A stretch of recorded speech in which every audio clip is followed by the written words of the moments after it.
আপনার পকেটে এখন বেরিয়ে আছে, এখন জালসার স্থান আপনার পকেটে এখনো বেরিয়ে আছে। আপনি মানুষ, আপনি নাম দিয়েছেন মাদ্রাসা উসমান বিন আফফান লিল তাহফিজিল কোরআন, কোরআনুল কারীমের প্রথমতম উন্নতি করবে বিরাট ধর্মীয় জালসা। নাম কি দিয়েছেন? বিরাট ধর্মীয় জালসা নাম দিয়েছেন। বিরাট ধর্মীয় জালসার পকেটে এখন চেয়ারে বিড়ি নিয়ে বসে আছেন। বেটা লজ্জা লাগে না? হায়া হয় না একটুকু? একটুকু লজ্জাবোধ হয় না? ইতস্তবোধ হয় না? আপনি কাপুরুষ, আপনি অশিক্ষিত বাচ্চা।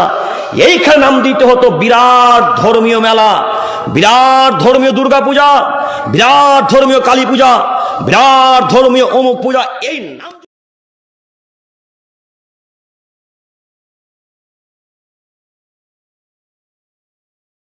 وكل محدثة بدعة وكل بدعة ضلالة وكل ضلالة في النار أعوذ بالله من الشيطان الرجيم يرفع الله الذين آمنوا منكم والذين أوتوا العلم درجات والله بما تعملون خبير الآية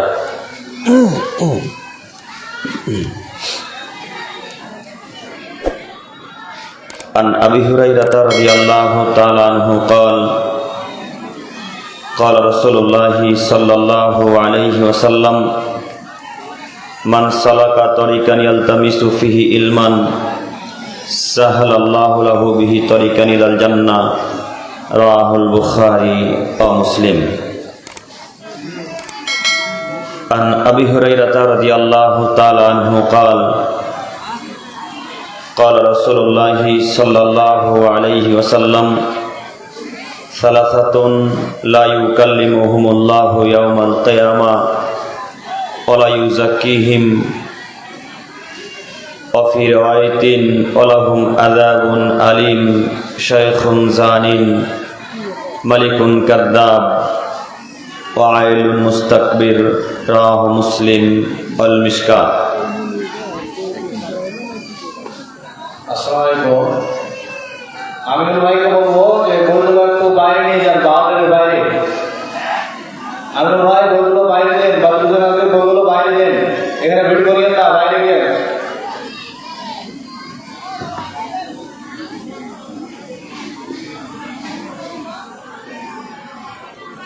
عن عائشة رضي الله تعالى عنها قالت قال النبي صلى الله عليه وسلم ليس أحد يحاسب يوم القيامة إلا هلك فقلت يا رسول الله أليس قد قال الله تعالى فأما من أوتي كتابه بيمينه فسوف يحاسب حسابا يسيرا فقال إنما ذلك العرض وليس أحد يناقش الحساب يوم القيامة إلا عذب رواه مسلم والمشكاة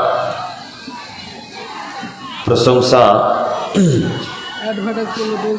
আল্লাহ সুবহানাহু ওয়া তাআলার জন্যই, শান্তি অবতীর্ণ হোক আল্লাহ রাসূলের উপর সাল্লাল্লাহু আলাইহি ওয়াসাল্লাম। সম্মানিত সভাপতি সাহেব ও ওলামায়ে কেরামগণ ও আমার সামনে বসে থাকা দিনী ভাই ও পর্দার আড়ালে মা ও বোনেরা, আজকে আমাদের এই দিনী বৈঠকে ইসলামিক জলসায় আলোচ্য বিষয় হচ্ছে যুব সমাজ ধ্বংসের কয়েকটি কারণ।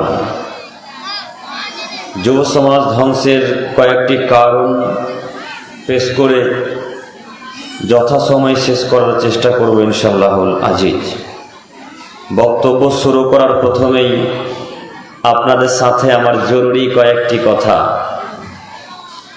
তার প্রথম জরুরি কথা হচ্ছে এই যে আপনারা যেনারা এখনো বাইরে দাঁড়িয়ে আছেন বা গেটের বাইরে গেটের সামনে দাঁড়িয়ে গল্প করছেন, আপনাদের কাছে আমার জরুরি অনুরোধ আবেদন এতটুকু যে আমি আপনার দিনী ভাই, আমি আপনার নাতি পোতার মতো, আমি মুর্শিদাবাদ জঙ্গিপুর প্রায় 155 কিলোমিটার পথ অতিক্রম করে আপনার কাছে এসেছি শুধুমাত্র আপনার জন্যে।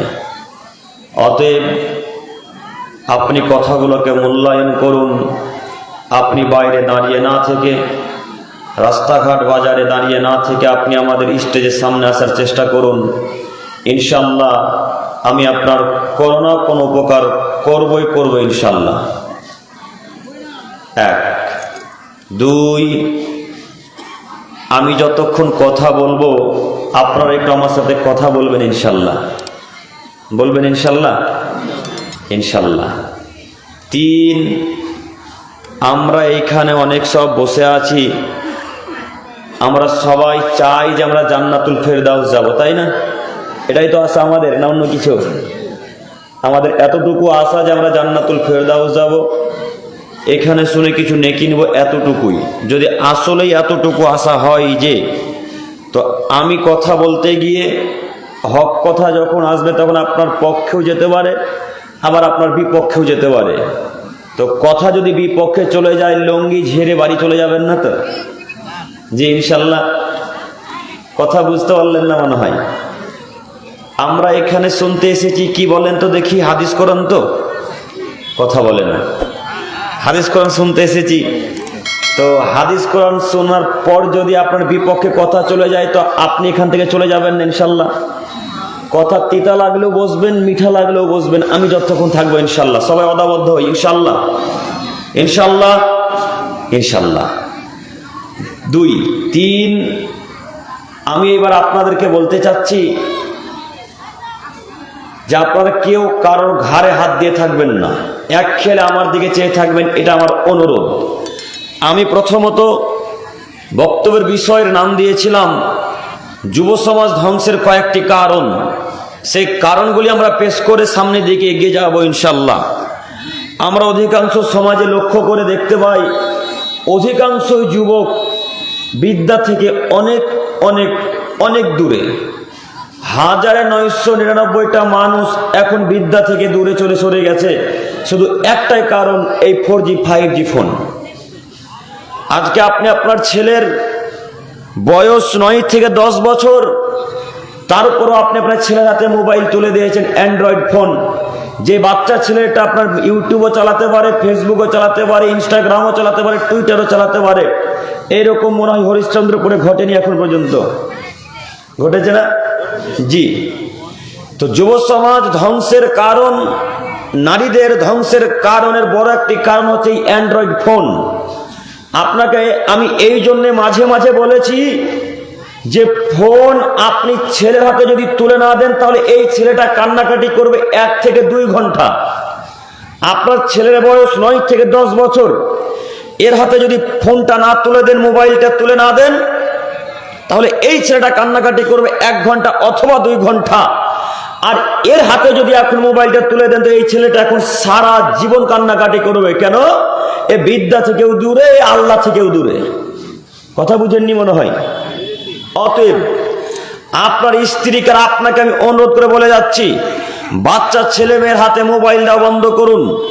বাচ্চা ছেলে মেয়ের হাতে মোবাইল দেওয়া বন্ধ করুন। আশ্চর্য, আপনার স্ত্রীর নীতি খারাপ, আপনারও নীতি খারাপ। আপনার নীতি তো খারাপ, খারাপই আপনার স্ত্রীর নীতি তার চাইতে দ্বিগুণ খারাপ। আব্দুল করিম সাহেব হিসাব করে কথা বলিয়েন, আমার স্ত্রী খুব ভালো মানুষ, আমার স্ত্রীর ব্যাপারে আপনি পরনিন্দা দুর্নাম করতে পারেন না। জি, আমিও জানি আপনার স্ত্রী ভালো মানুষ, আপনার স্ত্রী ওই দিক দিয়ে ভালো যা আপনার সাথে ভালো আচরণ করে। তাই যখন আপনার ছেলে কান্নাকাটি করে, আপনার স্ত্রী যখন কিচেন রুমে রান্না করে, তখন আপনার ওই 9-10 বছরের বাচ্চা ছেলেটা কান্নাকাটি করতে শুরু করে, এক পর্যায়ে বলতে শুরু করে, আম্মু মোবাইল দাও, আম্মু 5 টাকা দাও, আম্মু 10 টাকা দাও। আপনার স্ত্রী দিতে চায় না। কথা মিলে না মনে হয়? মিলছে না?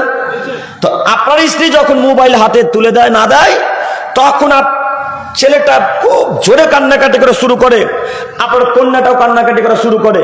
তো কান্নাকাটি যখন সহ্য করতে না পারে, তখন আপনার স্ত্রী কিচেন রুম থেকে বলছে, আম্মু, রহিমা, আব্দুল্লাহ, ওই যে শোকেসের উপরে মোবাইলটা আছে, বেটা যাও মোবাইলটা নিয়ে লকটা খুলে শফিকের ভিডিও দেখো।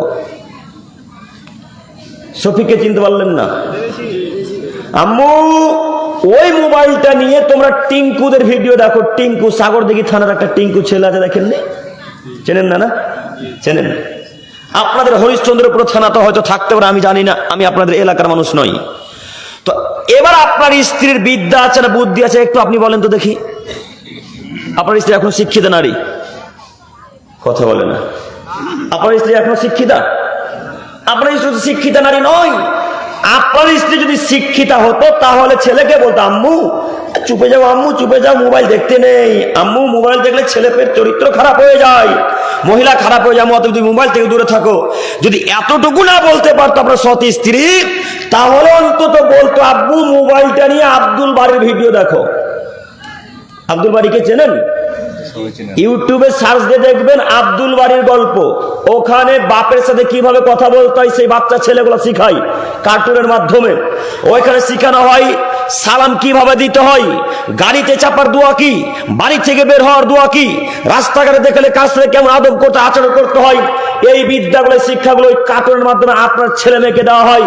আমি বলতে চাচ্ছি যে কার্টুন জায়েজ না জায়েজ, হারাম হালালের ব্যাপার আমি এখন বলতে আসিনি। আমি বলতে চাচ্ছি আপনার ছেলে শফিকের ভিডিও দেখার চাইতে ওই আব্দুল বাড়ির কার্টুন দেখা অনেক অনেক অনেক অনেক বেশি ভালো, তাই না শেখ? অনেক অনেক বেশি ভালো। আপনি এখন ইউটিউবে সার্চ দিয়ে লিখুন যে আব্দুল বাড়ির গল্প, হিন্দিতেও পাওয়া যায়, বাংলাতেও পাওয়া যায়। আপনাকে আমি অনুরোধ জানাচ্ছি, ছেলে মেয়ের জীবনকে আপনাকে গড়ে তুলতে হবে। আপনার ছেলে মেয়ে এখন খারাপ পথে আছে, অতএব আপনাকে আমি অনুরোধ করে বলতে চাচ্ছি, আজকের পর থেকে বাচ্চার ছেলে মেয়ের হাতে আর ফোন তুলে দেবো ইনশাল্লাহ, ইনশাল্লাহ, ইনশাল্লাহ।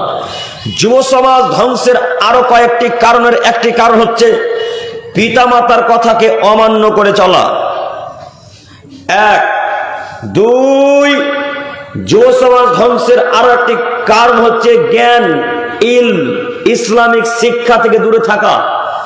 3, যুব সমাজ ধ্বংসের আরো একটি কারণ হচ্ছে শয়তানের পাল্লায় পড়ে থাকা। 4, যুব সমাজ ধ্বংসের কারণ হচ্ছে কুপ্রবৃত্তির অনুসরণ করা। কুপ্রবৃত্তি মানে অন্তর যা চাইলো তাই করলেন, এটা কি বলা হয়? কুপ্রবৃত্তি। এই কথাগুলি নিয়ে মূলত আজকে আমাদের কথা। বক্তব্য শুরু করার প্রথমেই আমি আমার বিষয়ের দিকে যাওয়ার পূর্বে কয়েকটি কথা আপনাদেরকে আমি বলতে চাচ্ছি। তার প্রথম একটি বড় কথা হচ্ছে এইখানে জনাব মৌলানা মুমতাজ আলী কাসেমি সাহেব, সদর মুদাররিস মিডনা মাদ্রাসার সদর, বুখারী মুসলিম তিনি পড়ান। ইনার কাছে আমাদের কোনো মূল্যই নাই, আমাদের কোনো যোগ্যতা নেই। ইনি খুব বড় মাপের একজন আলেম। কথা বুঝতে পারেননি? ইনি খুব বড় মাপের একজন আলেম, খুব দামি মানুষ। তো ইনার নামটাকে 3 নম্বরে দিয়ে আমাদেরকে 1 নম্বরে দিলেন কেন? ইনার নামটা আগে রাখা উচিত ছিল, তারপরে আমার নাম আমাকে শেষে রাখেন। দেন না আমাকে শেষে বক্তব্য দিতে, তাতে আমার বাধা নেই। আমি আব্দুল করিম মিরানুল ইসলাম আজ পর্যন্ত কোনোদিন কোনো মানুষকে এত কথা বলিনি যে আমাকে প্রধান বক্তা বানাতে হবে, নাহলে আমি হরিশ্চন্দ্রপুরে যাব না। এমন কোন মায়ের বেটাকে প্রমাণ করতে পারবেন? কেউ কোনোদিন পারবেন? আপনাদের নীতির কারণে আমাদেরকে গালি খেতে হচ্ছে, শুধুমাত্র আপনাদের কারণে। গতকালকে জালসা ছিল হাতিচাপা হরিশ্চন্দ্রপুর, চেনেন না? হাতিচাপা হরিশ্চন্দ্রপুর।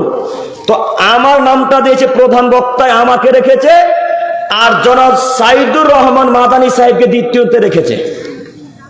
বলেন বিদ্যা কত কাজ করে? তার বিদ্যা যে কত আল্লাহ বাড়িয়ে দিয়েছেন তা আমি বলতে পারি না, তবে আমাদের চাইতে অনেক অনেক অনেক অনেক বেশি জ্ঞানী মানুষ মাদানী সাহেব মদিনা থেকে পড়ে এসেছে। কথা বুঝেননি? তো তার কাছে আমরা টিকতে পারবো? তো তার সম্মান কোথায়, আমাদের সম্মান কোথায়? তো আপনি মাদানী সাহেবের নামটা প্রথমে না দিয়ে আমার নামটা দিলেন কেন?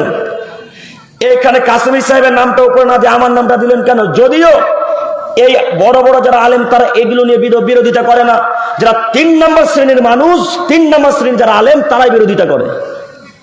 যারা অশিক্ষিত বেহায়া নোংরা মানুষ তারাই বিরোধিতা করে। বড় বড় আলেম যারা এগুলো কেউ প্রাধান্য দেয় না। আরে নাম যেখানে থাক না কেন, আব্দুল করিমকে আপনি শেষে দিল যে কথা বলবে, প্রথমে দিল সেই কথা বলবে না। কম বেশি হবে? কম বেশি হবে না। তো এই বাড়াবাড়ি করে 3 নম্বর শ্রেণীর মানুষরা, 3 নম্বর শ্রেণীর কিছু মানুষ থাকে তারাই বাড়াবাড়ি করে। তো আমার আপনাদের কাছে এতটুকু আশা যে যখন কোনো মাদানী সাহেব থাকবে, যখন কোনো হেড মুদাররিস থাকবে, সাইফুল হাদিস যখন থাকবে, সালাফি আলেমেরা যখন থাকবে, দেওবন্দে আলেমেরা যখন থাকবে, তখন তাদের নামটা উপরে দেন, আমাদের নামটা নিচে দেন। মনে থাকবে না ইনশাল্লাহ? কথা বলে না। আপনি মাদানী সাহেবের নামটা উপরে দেন, মমতাজ আলী কাসমি সাহেবের নামটা উপরে দেন, সালাফি সাহেবের নামটা উপরে দেন, আর আব্দুল করিমকে আপনি 6 নম্বরে রাখেন, কিন্তু বক্তব্য শেষে দিতে দেন আব্দুল করিম রাজি। আব্দুল করিম কোনোদিনও বলেনি যে আব্দুল করিমকে হরিশ্চন্দ্র, মালদা, রায়গঞ্জ, উত্তর দিনাজপুর, কলকাতাতে প্রধান বক্তা না রাখলে আব্দুল করিম যাবে না, এরকম কেউ প্রমাণ করতে পারবেন? কেউ মায়ের বেটা পারবেন না। যদি বলে দিতে পারেন যে আব্দুল করিম অমুক জায়গাতে প্রধান বক্তার শুধু এই আশা রেখেছিল বা দাবি রেখেছিল, তাহলে আর কথা বলবেন ইনশাল্লাহ। আজ পর্যন্ত কোনো জায়গায় বলে যে প্রধান বক্তা বানাতে হবে। আপনাদের কাছে আমার এতটুকু আশা, আপনারা আমাদের মান সম্মানকে রক্ষা করেন। আপনারা আজকের পর থেকে আমাদের নাম প্রধানে রাখবেন না। যতক্ষণ সালাফি বা সাইখুল হাদিস বা মাদানী বা মাক্কি আরো বড় বড় যারা ওলামায়ে কেরাম থাকবে, তাদের নামকে উপরে রাখবেন, তারপর আমাদের নাম দিবেন। মনে থাকবেন ইনশাল্লাহ। এতটুকু আপনাদের কাছে আমার অনুরোধ, চাওয়া পাওয়া এতটুকু যে, তবে এখানে একটি কথা মনে রাখবেন, হয়তো আল্লাহ কাউকে দিয়ে কিছু বলিয়ে নাই, আবার কাউকে দিয়ে ক্লাস করিয়ে নাই, তাই না? ক্লাসের বিষয়টা ভিন্ন জিনিস, বক্তব্যের জগৎটা ভিন্ন জিনিস না? একই দুটাকে কম্প্রোমাইজ করতে চাইছেন? আলাদা নয়? ক্লাস করা একটা আলাদা বিষয়, বক্তব্যের জগৎ আলাদা বিষয়। যারা শাইখুল হাদিস তারা অনেকে কথা বলতে পারে না মাইকের সামনে, এরকম প্রমাণ নাই হুজুর আছে না? যারা বড় বড় আলেম মাদানী সাহেব, তারা প্রায় মানুষ কথা বলতে পারে না। তো আল্লাহ কাউকে দিয়ে বলিয়ে নাই, তো আল্লাহ আমাদেরকে সেই জ্ঞানটুকু দিয়েছেন, কথা বলার ক্ষমতা দিয়েছেন। তো আপনি যদি হিংসা করেন, তো আমাকে তো নড়াতে পারবেন না। হিংসা যদি করতে হয়, কিছু যদি বলতে হয়, তো কাকে বলবেন এখন? কথা বলেন আল্লাহকে। আরে আপনি তো শাইখুল হাদিস, আমিও জানি, তো আপনি বিরোধিতা করছেন কেন? আল্লাহ ওখানে যদি কবুল করে, কোনো মায়ের বেটার হটাতে পারবে? কেউ তো পারবে না। তা আপনি ফেসবুকের মাধ্যমে বিরোধিতা করলেন কেন? আপনি আমাকে ডাইরেক্ট বললেন না? আপনি জিজ্ঞাসা করেন যে আব্দুল করিম মাদানী সাহেবের যে নামটা দ্বিতীয়তে দিয়েছে, বিরোধিতা করেছে কিনা দেখেন। আপনারা আজকে দেখেন আমার হোয়াটসঅ্যাপ চেক করে, যিনি আমাকে পোস্টারটা পাঠিয়েছিলেন, গতকালকের কথা বলছি, যিনি আমাকে পোস্টারটা পাঠিয়েছিলেন, তাকে ভয়েস করে বলেছে আপনি মাদানী সাহেবের নামটা দ্বিতীয়তে রাখলেন কেন, আমাকে 1 নম্বরে রাখলেন কেন? এই কাপুরুষের বাচ্চারা তো বোঝে না আব্দুল করিম কি জিনিস। এই অশিক্ষিত বাচ্চা তো বোঝে না। শুধু ফেসবুকে আব্দুল করিমের বিরোধিতা করতে পারলেই হলো। শুধু ফেসবুক আব্দুল করিমের নামে বিরোধিতা করলে নাকি বড় মাস্তান হওয়া যায়, বড় মুফতি সাহেব হওয়া যায়। ওরা তো ফেসবুক মুফতি, ওদেরকে আমরা আসল মুফতি মনে করি না। ওরা তো ফেসবুক মুফতি, ইউটিউব মুফতি। কথা বুঝেননি? তা আপনি আমাকে ডাইরেক্ট বললেন না কেন আব্দুল করিম সাহেব আপনি কি বিরোধিতা করেছেন? আপনি কি মাদানী সাহেবের পক্ষে কথা বলেছেন? আপনি এ কথা না জেনে ফেসবুকে ডাইরেক্ট আমার নামে বিরোধিতা করলেন কেন? আপনাকে আমি অনুরোধ জানাচ্ছি, আপনি আমার এই কথাকে রক্ষা করুন। আমি এই কথাটা বলতে চাইছিলাম না। কালকের বিষয়টা নিয়ে খুব বাড়াবাড়ি হয়েছে, কাজে মুখটা খোলার জন্য একটু চেষ্টা করলাম। আপনারা এর পরবর্তী থেকে বড় বড় ওলামায়ে কেরামগণের নাম প্রথম রাখবেন ইনশাল্লাহ, ইনশাল্লাহ, ইনশাল্লাহ। আর আল্লাহর কাছে দোয়া করবেন, আল্লাহ তুমি আমাদের খিদমতকে কবুল করো। সকলে বলি আমিন, আমিন। তো যাই হোক, আমি বলতে চাচ্ছিলাম যুব সমাজ ধ্বংসের কারণ, যুব সমাজ ধ্বংসের সব থেকে বড় কারণ হচ্ছে জ্ঞান থেকে দূরে থাকা। কেন যুব সমাজ আজকে শিক্ষিত নয়? তার কারণে আমেরিকা থেকে আপনি ইঞ্জিনিয়ার ভাড়া করে মালদা জেলাতে ব্রিজ তৈরি করছেন। কথা বুঝেননি? কথা বুঝে আসছে? আজকে মালদা, হরিশ্চন্দ্রপুর, কলকাতা, মুর্শিদাবাদ, জঙ্গিপুর, উত্তর দিনাজপুর, রায়গঞ্জ, ইটাহার এই এলাকার মানুষ শিক্ষিত নয়। তাই মালদা নদীর উপরে যে ব্রিজ বা সেতু তৈরি করবেন, তো ইঞ্জিনিয়ার কোথা থেকে আনতে হচ্ছে? আমেরিকা থেকে, দুবাই থেকে, মালয়েশিয়া থেকে, চাইনা থেকে ইঞ্জিনিয়ার নিয়ে আসতে হচ্ছে। ওরা ইঞ্জিনিয়ার গিরি এসে মালদাতে হুকুম চালাচ্ছে, আর হরিশ্চন্দ্রপুর ছেলেকে বলছে এই লেবার ওইখানে মশলা দে, ওখানে ইট দে, ওখানে পাথর নিয়ে যা, এরকম আদেশ করে না? অথচ নীতি হওয়া এমন ছিল যে আমেরিকার লোক মালদাতে এসে কাজ করবে, আর হরিশ্চন্দ্রপুরের ছেলে দায়িত্ব নেতৃত্ব দিবে, এরকম হওয়া উচিত ছিল। কিন্তু মানুষ তো কখনো কখনো মূর্খ হয়ে গেছে, বুঝতে পারিনি আমরা। আপনার নীতি খারাপ, আপনার অভ্যাস খারাপ। আপনার ছেলের বয়স যখনই 10-11 বছর হয়েছে, 7-8 বছর হয়েছে, তখন ছেলেকে বলেছেন যা বেটা চায়ের দোকানে থাক, কাপ ধুতে হবে, টাকা উপার্জন করতে হবে। তাই তো হরিশ্চন্দ্রপুরে প্রায় 4 দোকানে 7 থেকে 8 বছরের বাচ্চা ছেলে। এত ছোট ছোট বাচ্চা ছেলে কেন? কথা মিলল না শেখ? কথা মিলে কি? আপনারা কথা বুঝতে পারছেন? আপনার মূর্খতার কারণে, আপনার অশিক্ষিততার কারণে আপনার ছেলে আজকে কর্মচারী খেটে বেড়াচ্ছে, শুধুমাত্র আপনার কারণে। ছেলের বয়স 9 বছর, ওকে কাপড়ের দোকানে রাখতে হবে, কে বলল? ছেলের বয়স 10 বছর, ওকে ছেলের বয়স 10 বছর, ওকে চায় দোকানে কাপ ধুতে হবে। কে বললো? ছেলের বয়স আজকে 15 বছর, ওকে কেরালা কাজে পাঠিয়ে দিতে হবে। কে শিক্ষা দিল আপনাকে? আপনার বিদ্যাকে হরিশ্চন্দ্রপুর গোরস্থানে পুঁতে দিতে এসেছে, আপনি মাথায় রাখিয়েন। এই বিদ্যা কে আপনাকে শিখালো আপনি জানেন না? আপনার কারণে আজকে আপনার ছেলে ওই কেরালাতে কাজ করছে। আর কেরালার লোক যারা বদ, চেন্নাইয়ের লোক যারা বদ, উড়িষ্যার লোক যারা বদ, তারা আপনার ছেলেকে পিটিয়ে পিটিয়ে পিটিয়ে হত্যা করে বন জঙ্গলে ফেলে রাখছে। দেখতে পান না খবর? কদিন আগে কত অহরা এই উড়িষ্যার ঘটনা দেখলেন, দেখেননি? তার মধ্যে যত মানুষ মারা গেছে তার প্রায় মানুষ মালদা জেলার। কথা মিলল না মনে হয়? আপনি কেন এত পিছিয়ে পড়ে আছেন? আপনার ছেলেকে আপনাকে মানুষ করতে হবে, আপনার ছেলেকে আপনাকে গড়ে তুলতে হবে। এখনো সময় আছে। ছেলের বয়স 10 বছর, ওকে আবার ভর্তি করেন মাদ্রাসা স্কুলে। ছেলের বয়স আজকে 15 বছর, ওকে আবার ভর্তি করেন স্কুল কলেজ বিশ্ববিদ্যালয়ে, আবার ভর্তি করে তাকে জ্ঞান চর্চা করান, জ্ঞান শিক্ষা দেন। দেখেন, যদি জ্ঞান চর্চা করে আপনার ছেলে মেয়ে, তাহলে আল্লাহ তাআলা তাদের মান মর্যাদাকে উঁচু করে দিবেন বলে আল্লাহ তাআলা নিজে ওয়াদা করেছেন, নিজে। প্রমাণ। মাইকটা একটু ঠিক করেন তো, মাইকম্যান ভাই, আপনি কোথায় আছেন? একটু মাইকটা ঠিক করেন, কথা বলা যায় না। আপনাকে একটু অনুরোধ জানাচ্ছি, মাইকটা একটু ঠিক করেন। একটু দেখেন, যদি জ্ঞান চর্চা করেন তাহলে মান মর্যাদা আল্লাহ উঁচু করে দিবেন বলে কোরআন মাজিদের মধ্যে আল্লাহ তাআলা ওয়াদা করে তিনি আয়াত পেশ করেছেন। মহান আল্লাহ তাআলা বলেন, ইয়ারফাইল্লাহুল্লাযিনা আমানু মিনকুম ওয়াল্লাযিনা উতুল ইলমা দারাজাত। হে আদমের ছেলে মেয়ে, তোমরা শোনো, তোমাদেরকে বলছি, তোমরা যারা আমাকে মেনে নিয়েছো, তার মানে যারা আল্লাহকে বিশ্বাস করেছে, আল্লাহ এক, এই বাক্য যারা মেনে নিয়েছে, তারপরে যারা জ্ঞান চর্চা করেছে, যারা আমাকে মেনে নিল, তারপরে যারা জ্ঞান চর্চা করলো, তাদের মান মর্যাদাকে আমি আল্লাহ তাআলা বাড়াতে বাড়াতে বাড়াতে উঁচু করতে করতে করতে আমি আল্লাহ উঁচু করে দিব। বাণীকার আল্লাহর কথা বলে না। এরা বাংলাদেশের বক্তব্য শোনে না গো। একটু মাইকিং মনে হচ্ছে ভয়েসকে টেনে নিচ্ছে একেবারে, কথা বলে। দেখেন ভয়েস টেনে নিচ্ছে কেন, এটা একটু দেখেন। আপনারা বাংলাদেশের বক্তব্য শোনেন না? তো বাংলাদেশের বক্তব্য শোনেন, তারপরে বক্তব্য বুঝতে পারেন না, মানে বুঝতে পারলাম না। আমি যে বললাম যে আমি আপনাদেরকে মাঝে মাঝে প্রশ্ন করবো, উত্তর দিবেন, মনে নেই? ভুলে গেছেন কথাটা মনে হয়। তো বাণী কার বলেন দেখি? আল্লাহর। আল্লাহ বলছেন, এ আদমের ছেলে মেয়েরা তোমরা শোনো। ঠিক আছে, বাড়ালেন? ঠিক আছে, আলহামদুলিল্লাহ। আদমের ছেলে মেয়ে তোমরা শোনো, তোমরা যারা আমাকে বিশ্বাস করো, অর্থাৎ আল্লাহ এবং তার রাসূল, ফেরেশতা মণ্ডলী, তাকদীর, ভাগ্যকে যারা বিশ্বাস করে নিয়েছে, তাদেরকে আল্লাহ বলছেন, তোমরা যারা আমাকে বিশ্বাস করেছো, বিশ্বাস করার পর যারা তোমরা জ্ঞান চর্চা করেছো, অর্থাৎ ইলম অর্জন করেছো, তাদের মান মর্যাদা আমি আল্লাহ তাআলা উঁচু করতে করতে করতে করতে আমি আল্লাহ উঁচু করে দিব। তার জলজান্ত প্রমাণ ডক্টর জাকির নায়েক। কথা বুঝা গেল না? তার জলজান্ত প্রমাণ কে? ডক্টর জাকির নায়েক। যখন তিনি মুম্বাইয়ে, আগে তো ছিল বোম্বাই, এখন মুম্বাই হয়েছে না, যখন তিনি মুম্বাইয়ে মানুষের চিকিৎসা করতেন, নফসের চিকিৎসা করতেন, মানুষের শরীর দেখতেন, তখন হরিশ্চন্দ্রপুরের মানুষ তাকে চিনত? মালদা জেলার মানুষ, মুর্শিদাবাদের মানুষ, নদিয়ার, উত্তর দক্ষিণ, কোন মানুষ তাকে এত চিনত না। হয়তো মুম্বাইয়েরই কোন গ্রামের মানুষ তাকে চিনত না মনে হয়, তাই না? তো তার এত জনপ্রিয়তা বাড়লো কেন? জ্ঞান চর্চার জন্য। কথা বুঝেছে না? জ্ঞানের জন্য।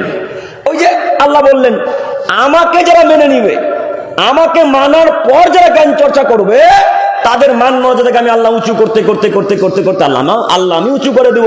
তার জলজান্ত প্রমাণ ডক্টর জাকির নায়েক কিছুদিন আগে ওই পাকিস্তানে এসেছিল, দেখেছিলেন না? পাকিস্তানে এসেছিল। যত সম্ভব 28 নভেম্বর বাংলাদেশও আসবে শোনা যাচ্ছে, তবে কনফার্ম নিউজ নয়। আমি বাংলাদেশ থেকে 21 তারিখ এসেছি এই মাসেরই। তো যেখানে তিনি ডক্টর জাকির নায়েক আসার কথা, সেখানে আমার প্রোগ্রাম ছিল মিরপুর, ঢাকা। তিনি মিরপুরে যত সম্ভব আসার প্ল্যান চলছে। তো এখন পর্যন্ত কনফার্ম ডেট নয়, আসতে পারে, সম্ভাবনা ডেট, বুঝতে পারেননি? আসতে পারেন। তবে আমরা দোয়া করি আল্লাহ যেন তাকে কবুল করেন এবং বাংলাদেশে আসার জন্য তৌফিক দান করেন, সকলে বলি আমিন। তো তিনি যখন পাকিস্তানে এলেন, এয়ারপোর্ট থেকে বেরিয়ে আসবেন, তো কত বড় বড় মানুষ, বিশাল দামি দামি মানুষ, কেউ এমপি, কেউ মন্ত্রী, কেউ ব্যারিস্টার, কেউ জজ, বিশাল বিখ্যাত বিখ্যাত মানুষ তাকে ফুল নিয়ে ওয়েলকাম জানাতে এসেছিল। দেখেননি আপনারা?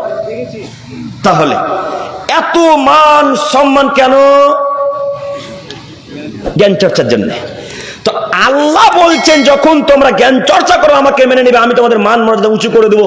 তার আরো একটি জলজান্ত প্রমাণ ডক্টর আসাদুল আল গালিব স্যার, আপনারা হয়তো চিনবেন না তাকে, বাংলাদেশের প্রখ্যাত আলেম, খুব বড় দায়ী, বড় আলেম, 5 ভাষার সমমানের পণ্ডিত, 5 ভাষার পণ্ডিত। তার নাম ডক্টর আসাদুল আল গালিব স্যার, আহলে হাদিস সম্মেলনের আমির, নেতা, 5 ভাষার সমমানের পণ্ডিত, এত বড় আলেম, আল্লাহু আকবার। তারা যখন কোনো জায়গায় বক্তব্য দিতে যায় তখন মানুষ এই মাথা থেকে ওই মাথা দেখতে পাওয়া যায় না, মানুষের জায়গা দিতে পারে না। আর আব্দুর রাজ্জাক সাহেব বিন ইউসুফ, আব্দুর রাজ্জাক বিন ইউসুফ যদি যায় তো কোনো কথাই তো নাই। আল্লাহু আকবার, তার সম্মান, আল্লাহু আকবার। যখন আপনি যাবেন বাংলাদেশ তখন বুঝতে পারবেন যে আব্দুর রাজ্জাক নামে কেউ আছে বাংলাদেশে। আরে গোটা ভারতের মানুষ তো চেনেই, বাংলাদেশের বাচ্চা থেকে বাচ্চা ছেলেরাও তার ব্যাপারে জানে। আল্লাহু আকবার। তো এত সম্মান কি এমনি? জ্ঞানের জন্য। তো আপনার ছেলে যে আজকে উড়ুস্য থেকে লাথি খাচ্ছে কিসের জন্য বলেন তো দেখি? কথা বলে না, জ্ঞান নেই তার কারণে। আপনার ছেলে ওই ইঞ্জিনিয়ারের কাছে লাথি খাচ্ছে কেন? জ্ঞান নেই তার কারণে। আজকে যদি আপনার ছেলে ইঞ্জিনিয়ার হতো তাহলে আমেরিকার মানুষকে লাথি মেরে তাকে মালদা আজকে কাজ করাতো। তা আপনি তো অশিক্ষিত মানুষ, বিদ্যা বুদ্ধি কাজ করেন, আপনি কখন কখন মূর্খের মতো হয়ে গেলেন, আপনি বুঝতে পারেননি, তাই ছেলেকে কাপ ধুতে চায়ের দোকানে পাঠিয়ে দিলেন।